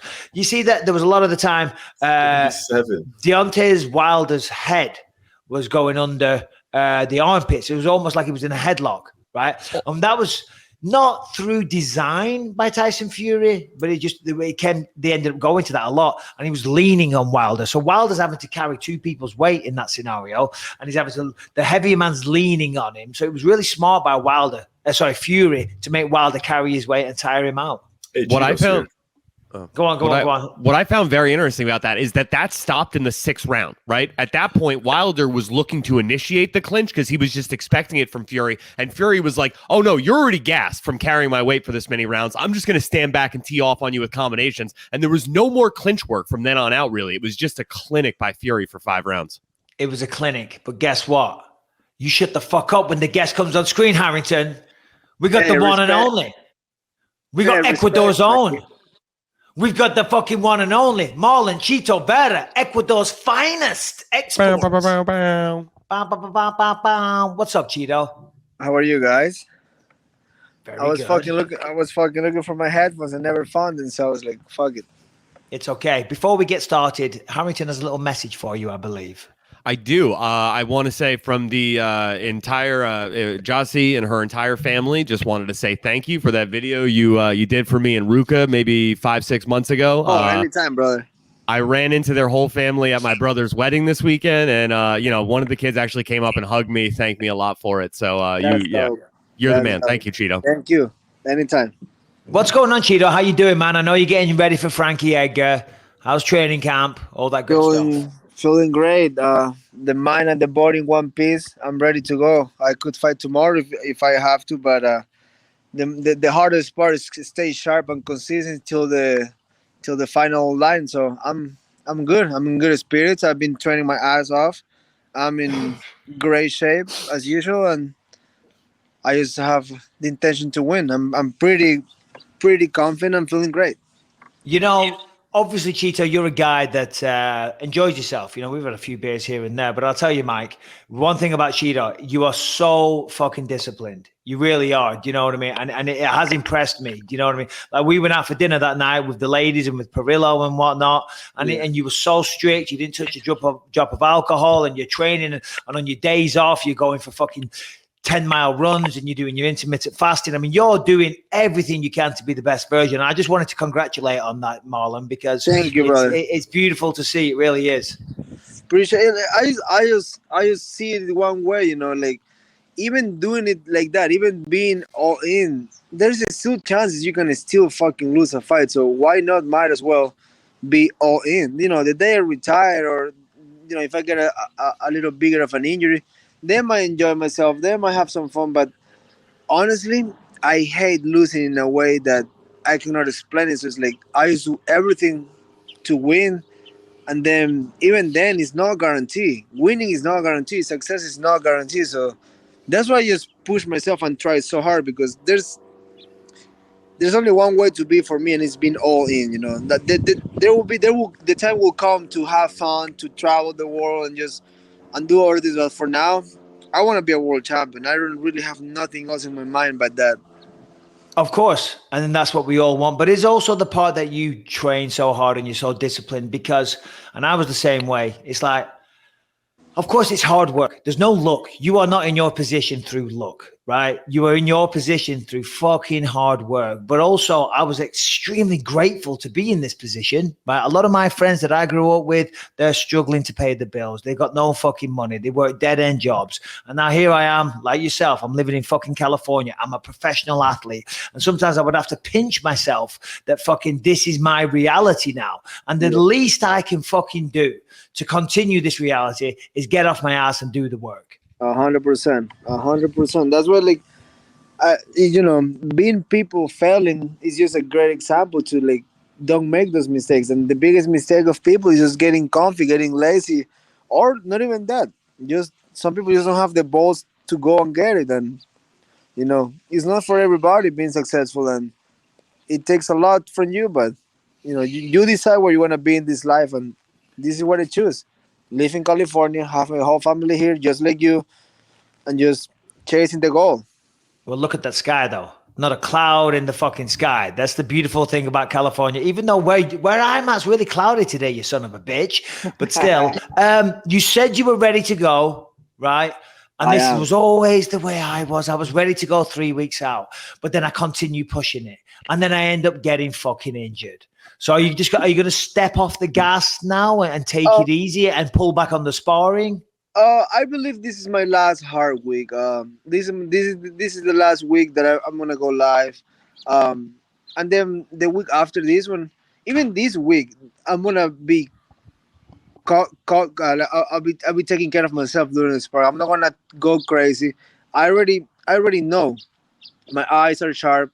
My gas tank is fucking. I can give gas to people if I want, but I don't need to prove anything to myself anymore. I just need to keep my mind in the right space. Because again, I've been out of shape and kicked some ass in the UFC, not because I want to, because they called me in short notice and I've been injured. But back in the day, I need the money and I did it. I just never come with excuses or tell people things like this. But right now, I'm ready to go. I'm just gonna stay sharp. And then, I feel when people get hurt is because they're trying so hard until last minute to convince themselves they're ready. It takes confidence to be like, "Fuck, I'm ready to go," and just kind of like a step back of the hard wrestling, of the hard sparring. Like, I'm gonna grapple a couple rounds this week. I'm gonna definitely spar a couple rounds this week, but mentally, no, I don't need to go crazy. I don't need to go and prove a point and win every single round. Just be sharp. Just work on little things I want to do to Frankie and go from there.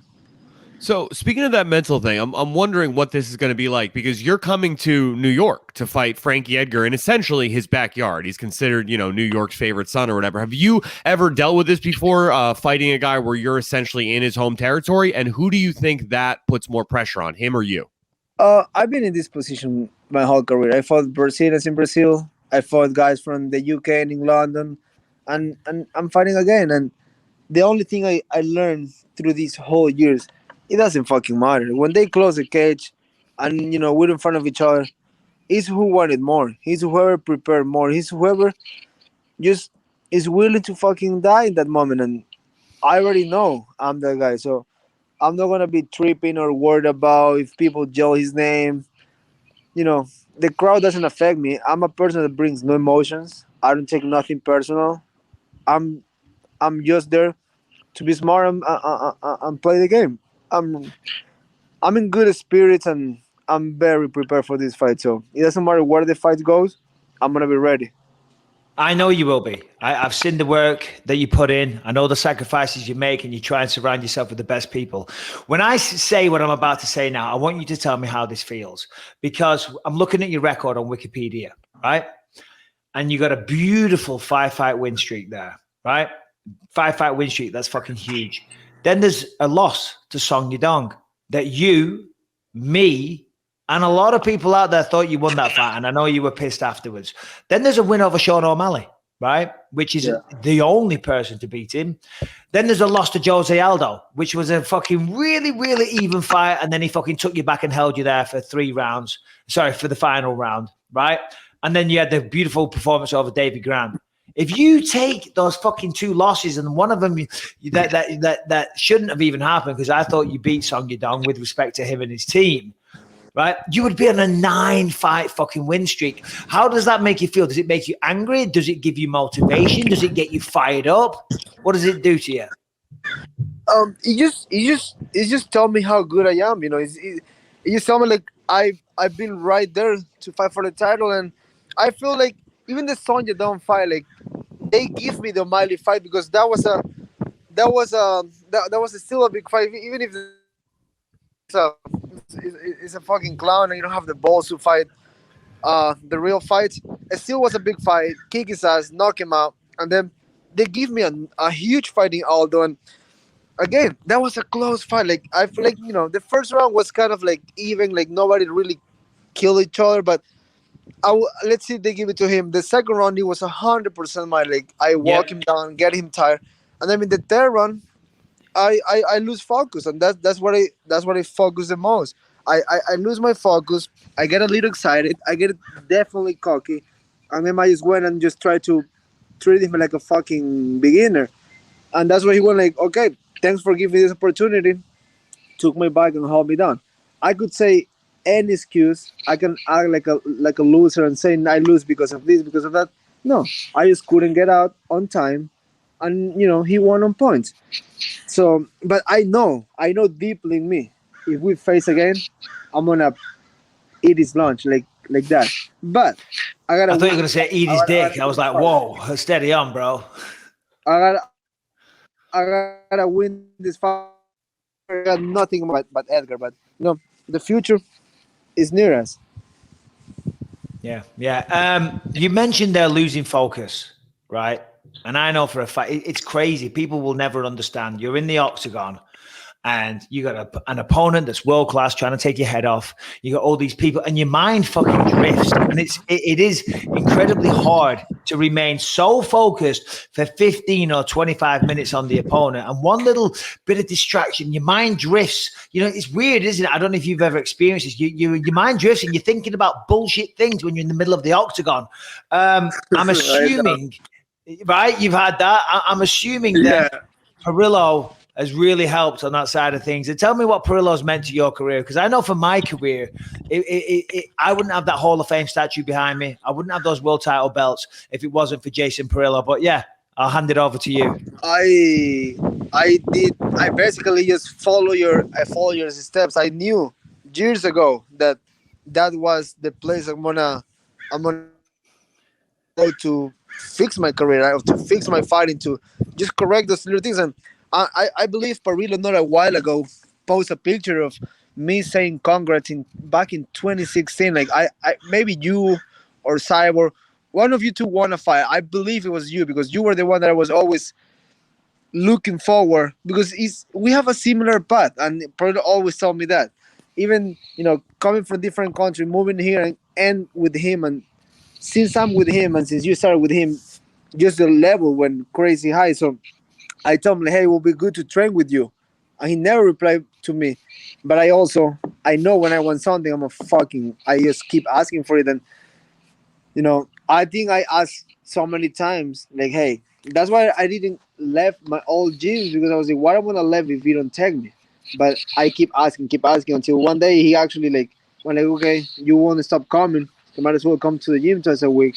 And then since last year, I make the fully commit to move in like full time with him, and I think that was the best decision I could do. That was the best thing I could do, because I just feel like I'm like, fuck, I was doing so many things for nothing.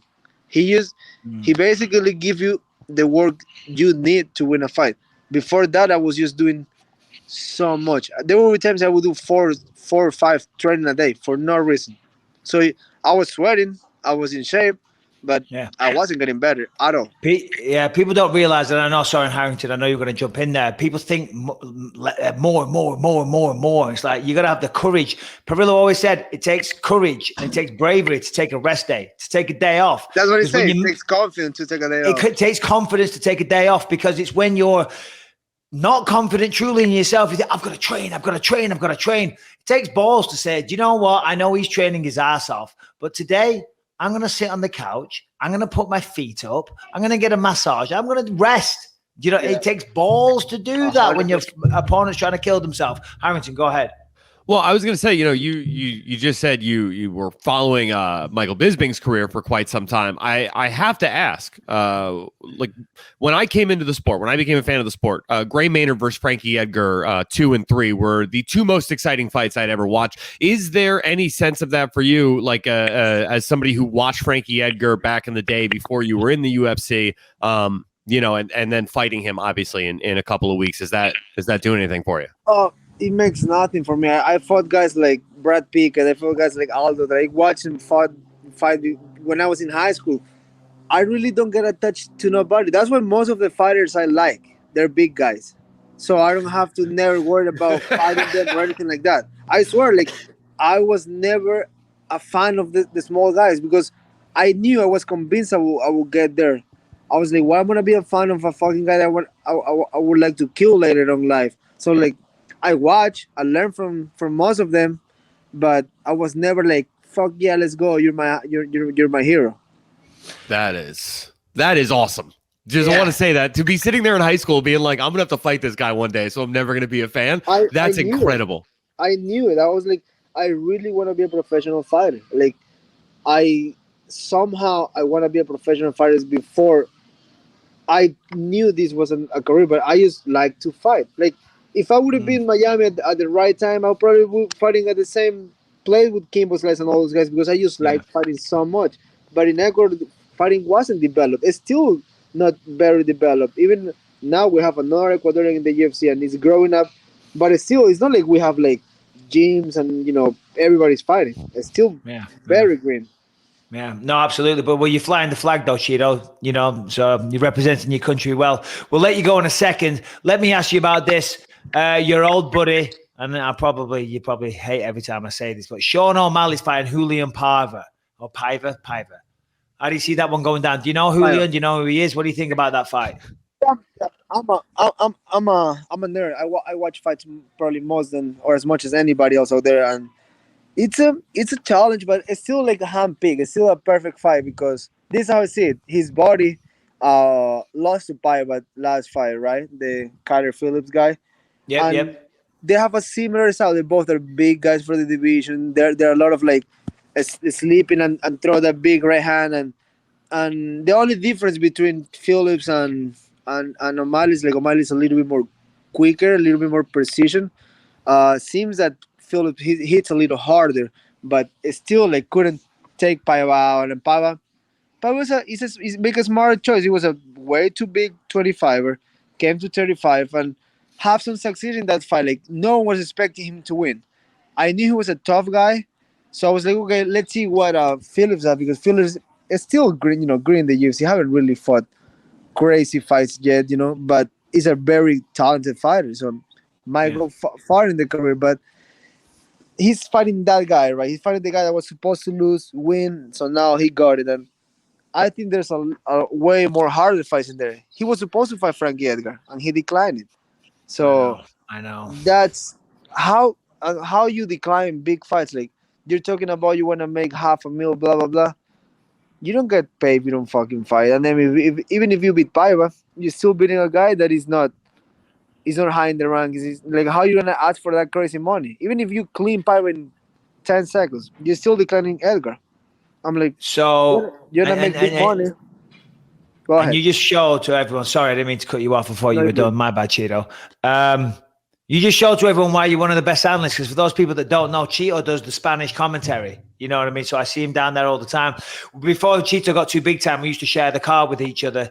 But now he just doesn't fucking return my calls and just ignores me and pretends he doesn't fucking exist. But whatever, Chito, it's okay. We're still pals. Don't lie. Don't lie.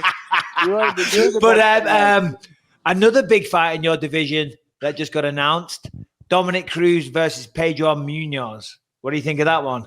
That's a good fight. It's smart for Dominic, because that was when they offered O'Malley to Edgar. That was the fight they offered me, Cruz, and I said yes before they asked me, but I don't know why he preferred that route. I think he have the size advantage on Munoz. That's why he took it. But Munoz is a hard guy to deal with. Munoz is a guy that brings pressure, have a good gas tank. The only thing that Munoz shows sometimes is the lack of setups. He goes only big blows, only big low kicks. So it's kind of easy to see those things at the end. But I can see Munoz win if he started chopping the leg earlier. So we'll see. I might have to fight all those guys at one point. You're going to. You're only fucking 28 years old, man. You're gonna fight all these people. Harrington. So Marlon, you're ranked number 13 right now. You're fighting number 8, right? That means you are well within striking distance of a title off of a win of Frankie Edgar. There is a bout for the interim championship in your division. That's happening in just in like less than 2 weeks here. Right. So it's a two-part question. First and foremost, what are your thoughts on that fight, Jan versus Sandhagen? And then my second question, do you think the champion Aljamain Sterling ever defends his belt? Fuck. First of all, that fucking dog is not a champion. It's a fucking chicken. 2, the fight with Jan and Sandhagen is a great fight. I love it. I saw Sandhagen in Vegas, and I was like, hey, dude, I saw that fight get pulled out. I personally text Dane and Hunter. I'm like, hey, I know I'm not high in the rankings, but if you guys don't find somebody, I fight Peter Yan the 30th. I would love to. Of course, they probably won't give it to me because there's a line in front of me, but in a perfect world, they all decline it, and I'm gonna say yes. But that's a great fight. I'm glad Sandhagen got it. I know Sandhagen got put to sleep with against Sterling, but still, like Sterling is just making a fucking fool of himself, like just talking all this crazy shit, and even the way he take the belt, like he was crying, like I don't want this, and 2 days later, like oh yeah, I love this. Like he's a fucking clown. But whatever. The fight that they make is a great fight. They're 2 good strikers. One move a lot and is a technician, and the other one comes in heavy fucking put pressure. So I'm looking forward to that fight. I'm 100% it's gonna be a great fight. So yeah. can't wait And for good that shout, Harrington. I'm asking about fucking Dominic Cruz and O'Malley. And fucking hell, there's the interim title fight in his weight class going on. So good job there. They should make that fight for the belt. Yeah, that's another conversation. I don't want to talk shit. I understand what you're saying. No, I do. no, but we've had Aljamain on the show. I don't want to talk shit about him. You know, no, I understand. Shit, but I'm saying like they strip other people for less reasons. Before. Yeah. All right, we'll let you go on this one, Chito. And I'm going to be in the gym on Friday as well, so I'm going to come down and fucking show you how it's done, buddy. Frankie Edgar, right? Everyone loves Frankie. The man's a legend of the fucking sport. It's a great opportunity. Yeah, it's a great opportunity for you to go out there and beat someone with that kind of resume. Ranked number 8, like Harrington said, and it's a huge fucking name. Everyone knows Frankie. How does the fight end? I'm going to finish Frankie. How? I'm going to finish him, period. I'm going to finish him, and I'm going to move on. I'll be number 8 or maybe a little bit more, depending on the fashion, but I'm gonna finish him. Tap out or knockout? Doesn't matter. He's not gonna go 3 rounds. Well, listen, I'm going to also be there. I'm going to be in New York. I'm doing some work for BT Sports. So if I don't get a fucking invite to the after party, if you give me the fucking big time treatment, you and Perillo don't even acknowledge me that I'm alive just because I'm a fucking washed up fucking analyst these days with one eye. If you don't fucking invite me to the after party, Chito, there's going to be a problem. You'll be there, trust me. with a plus 2, please. Oh, yeah, there we go. Yeah, exactly. Marlon, you're the man. I'm going to come in the gym Friday morning. I'll see you there, brother. Much love. Keep doing what you're doing. Harrington? Well, Tito, absolute pleasure, man. You rule. Thank you so much. Thank you, brother. Bye-bye. Take it easy, bro. Bye-bye. There he is. Today's episode is sponsored by BetterHelp. BetterHelp offers professional counseling done securely online. So if you feel like there's something interfering with your happiness or preventing you from achieving your goals, definitely check out BetterHelp. I mean, who couldn't use a little bit of therapy? Someone to talk to. Just pull out your phone and reach out. You can be connected to, a therapist in just a matter of minutes. Yeah, and listen, whatever you're dealing with, BetterHelp has a wide range of counselors available to you. Plus, it is more affordable than traditional offline counseling, and also financial aid is available, and it's easy to get started. So what you do is you go to betterhelp.com, and once you sign up, BetterHelp will match you with your own licensed professional therapist who you'll be able to communicate with in under 48 hours. Now, listen, this is not a crisis line. It's not self-help. It is professional counseling done securely online, and BetterHelp is committed to facilitating great therapeutic matches, so it's easy and it's free to switch counselors if needed be. You can also message your counselor at any time. You'll get timely and thoughtful responses. You can schedule weekly video or phone sessions, so it's the perfect way to do therapy during the pandemic, and you haven't got to sit in traffic or wait in a bloody waiting room and sit there and talk to some person. Let me tell you, I have taken advantage of this. I've used it. The service is absolutely fantastic. I've spoken at length about my anger management. That has helped me, no doubt, and it's really helped me evolve into a better person. So give it a shot. Everyone has a problem. Everyone has something they want to talk about, something they want to share. Go to betterhelp.com/believe to join the over 1 million people who have taken charge of their mental health with the help of an experienced professional. One more time, betterhelp.com/believe, BETTERHELP.com, betterhelp.com/believe. That's going to get you 10% off your first month. BetterHelp.com/believe, 10% off the first month. You can trust them because new testimonials from users are posted daily. So in fact, so many people have been using BetterHelp, they're recruiting additional counselors in all 50 states. So never worry. You can always find someone who's going to be local to you and able to help you with your problems. Amazing. Yeah, good point, Harrington. All right, guys, let's get back into it. Okay, all right.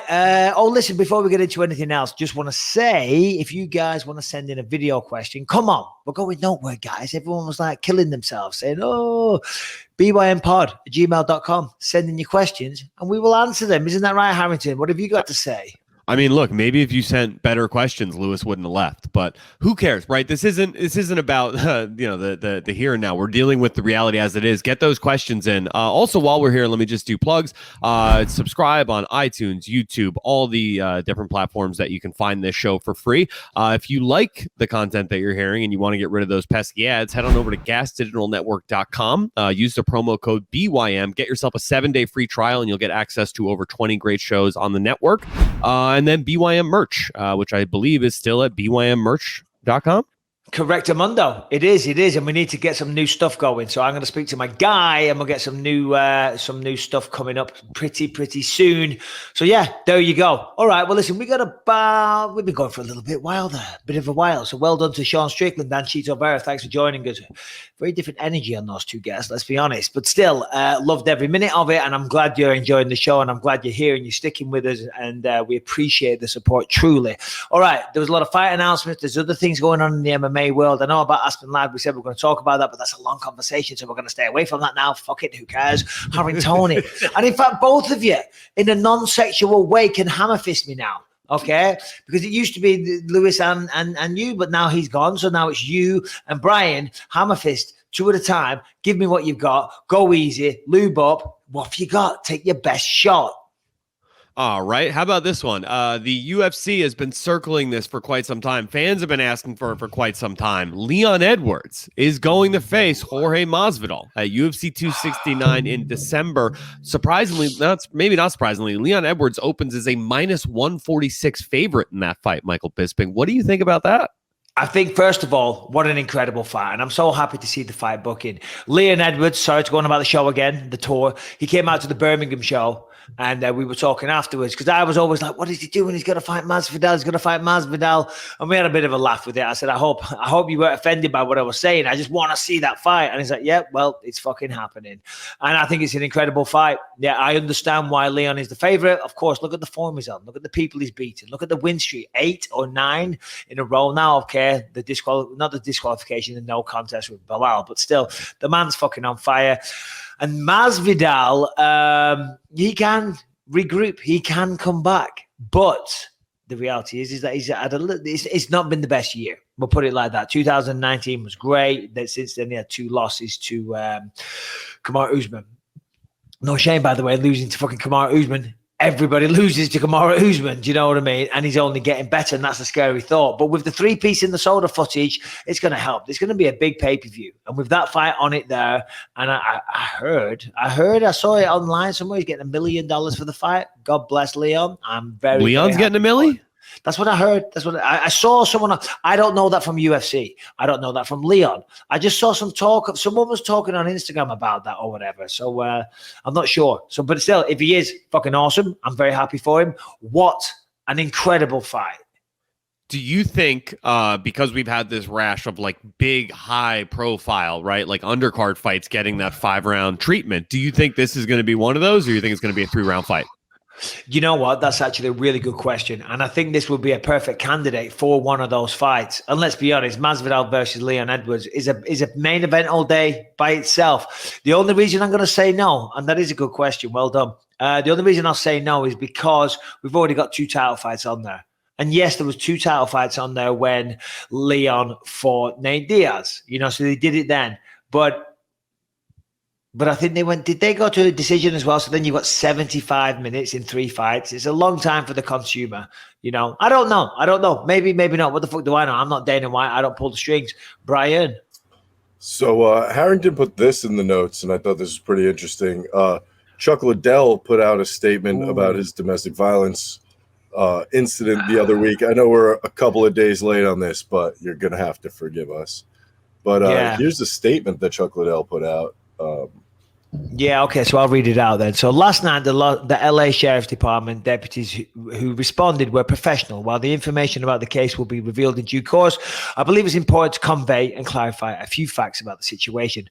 I was the victim of the incident last night at our family home. As details of the case will reveal, the deputies informed me that my wife would be arrested. As I did not respond to her assault while I sustained bruising and lacerations, I volunteered to go in her place. This is one of the many times that I've tried to shield a family mental health issue from the public purview. It has become painfully apparent that this cannot continue, as our private life has now reached a public breaking point. Please respect our privacy as I help to navigate our family through this difficult time. And I'm just going to say this. I don't know. I wasn't there. But what a fucking legend Chuck Liddell is, right? Because if what he's saying is true, and let's just assume that it is, because I believe the guy. And people might say, oh, you sexist pig, you believe in the man over the woman, right? We haven't heard a statement that's different from that. And this was a couple of weeks ago now. We haven't had a show for a few weeks. And I'm glad you brought it up. In a domestic violence situation, when the police attend the house, somebody has to leave. Somebody has to be taken from the premises. Someone has to go to the police station, because if, God forbid, the police leave them both there and that escalates and someone dies, then you could make an argument that the police are responsible. So somebody has to go. And Chuck Liddell, rather than letting his children witness their mother be taken away in handcuffs, said, and even though if we take Chuck at face value, right, and people do that. They let their women hit them, and they're not going to hit them back, because Chuck Liddell would fucking knock her out cold with one shot. Oh my God. So he's just let himself go away in handcuffs. And I think that is a beautiful move, a beautiful gesture. What a gentleman. Fucking it's chivalrous. All those words, whatever you want to use. I just think if it went down as he said, and I think it did, and maybe I'm believing him. This would maybe agree with you. Oh, well, look at this. No charges will be filed against UFC legend Chuck Liddell after domestic violent arrest. No charges will be filed after a domestic arrest. Yeah, well, there you go. There's no one being arrested. Harrington, you got something to say? Well, I mean, here's my question for you, right? After the loss to Tito Ortiz, and now he drops one to his wife, what is next for Chuck Liddell's fighting career? Ha! You are a prick. You are a son of a bitch. I'm trying to swing and it's like, Chuck's the man. What a guy. And you're going to take a low blow like that. Shame on you, Harrington. Hold on. I'm still loyal. We still got the fucking shame belt, bro. We still got the shame belt. We still got the shit. Believe you fucking me, is going fucking nowhere. So all you fucking people out there, oh, he's gone Hollywood. He's too good for this. He thinks he's the fucking man. Get a grip. No. The show is still going on. As Queen said. What did Queen say? I don't know. Getting the shit with Harrington? Must go on. Fucking man. You're fucking useless, Harrington. Brian, what did fucking, what's it called, Freddie Mercury say? Said the show must go on. Sing it, baby. Oh, man. Show must go on. You're trying to kill me here. Yeah, Harrington, sing it, baby. Sing it. The show must go on. You got a good voice. Exactly. And the show is going to go on. So fucking make sure you subscribe and tell your friends and all that good stuff. What else we got? Khamzat Chimaev. He got his fight book finally. He's going to be appearing at UFC 267, as we covered a little bit earlier. But he also has a freestyle wrestling match against UFC middleweight Krzysztof Jotko in a Swedish promotion just 2 weeks later. What? Why? Yeah. Well, the guy's a savage. Right, let's be honest. And look what he did in the UFC. He broke the record for the most amount of fights in a short time or something. Knocked out Jared Mirchard, destroyed those guys in Abu Dhabi. Guy's legit. He's for real. He's got a tough fight against Li Jingliang, though. Jingliang ain't no walk in the park for no one. He's a big welterweight, and he hits fucking hard as well. And Jingliang, if I'm not mistaken, he's on quite the roll as well. So I think he's maybe expecting to walk through him and then go to a grappling tournament. Who knows?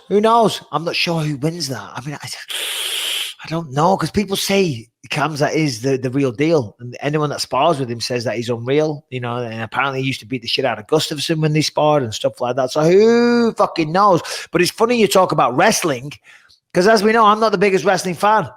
But American top team, Dan Lambert, Andre Arlovsky, Junior Dos Santos, Paige Van Zandt, Jorge Masvidal, they're taking over AEW wrestling, and I find myself watching this, and I find myself surprisingly invested. Brian, can we roll the tape? Hold on, Excalibur. There's Dos Santos stepping in. ADS. And look at this. Oh, no, Chris going to exchange punches with him. Junior Dos Santos just bludgeoning. Beating the shit out of whoever that wrestler. Chris Jericho. Hold on, Excalibur. I have another one. Just give me 1 second. Yeah, and then there's one where Masvidal runs out. He does the flying knee. I think it's awesome. Not before Paige Van Zandt hits the awesome wrestling distraction, which I think, by the way, this might be the lane for Paige Van Zandt. I think so as well, because the bare knuckle thing, I don't know about that one, and she's lost those last two. But being a professional wrestler and all that stuff, I can see that. Yeah, press play. I haven't seen even this. Just a manager, like Miss Elizabeth was back in the day. That's what she's doing here. She's having so much fun doing it too. Masvidal flying knees him. Hey, an AEW, that's big wrestling, right? Yeah, they are. They're competing. Promotion. Yeah, they're competing head to head with the WWE, and in many cases have passed them in viewership on some of their shows. Wow. I mean, that's incredible, isn't it? I mean, fair play to Junior Dos Santos, right? Most people listening to this will not have met Junior Dos Santos, but I have on multiple occasions. And let me tell you, what a great human being. He's a fucking awesome guy. His energy's always so warm. He's always got the biggest smile on his face. And of course, he was a fucking incredible fighter back in the day. So I'm so happy for him and all those guys. Masvidal's killing it. Their profiles are all going through the fucking roof. It's beautiful to see, man. It really is. All right, what else we got? Right, let's see here. All right, this is a fun one. BJ Penn says that he is seriously considering a run for the governor of California. Michael Bisping, you've been in California for quite some time. They have a penchant for, electing foreigners. Do you think you might take a run at the governor's office? Well, first of all, you mean the governor of Hawaii, not the governor of California. No, I'm saying BJ is going to be running for the governor of Hawaii. I'm asking if you will run for the governor of California. Well, first of all, I can't even vote. Okay, so there you go. You know what I mean? So I don't think they're going to give a non-citizen the role of the governor.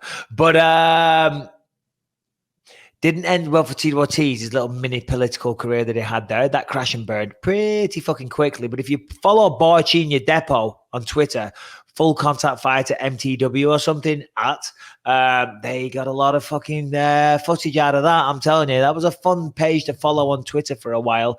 BJ Penn running for governor in Hawaii.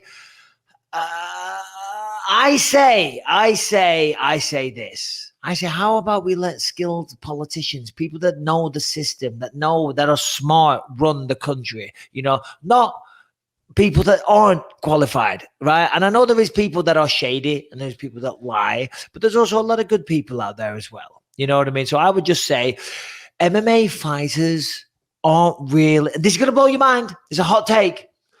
MMA fighters aren't the best people to run government, countries, districts, cities, mayors. There's a possibility of CTE. Maybe they're on testosterone. Maybe they're losing their mind. But running for fucking office, you have zero business doing. But sure, as soon as I get that green card, baby, that's it. Sign me up. I mean, BJ Penn is pretty popular in Hawaii. Who knows, man? Who knows?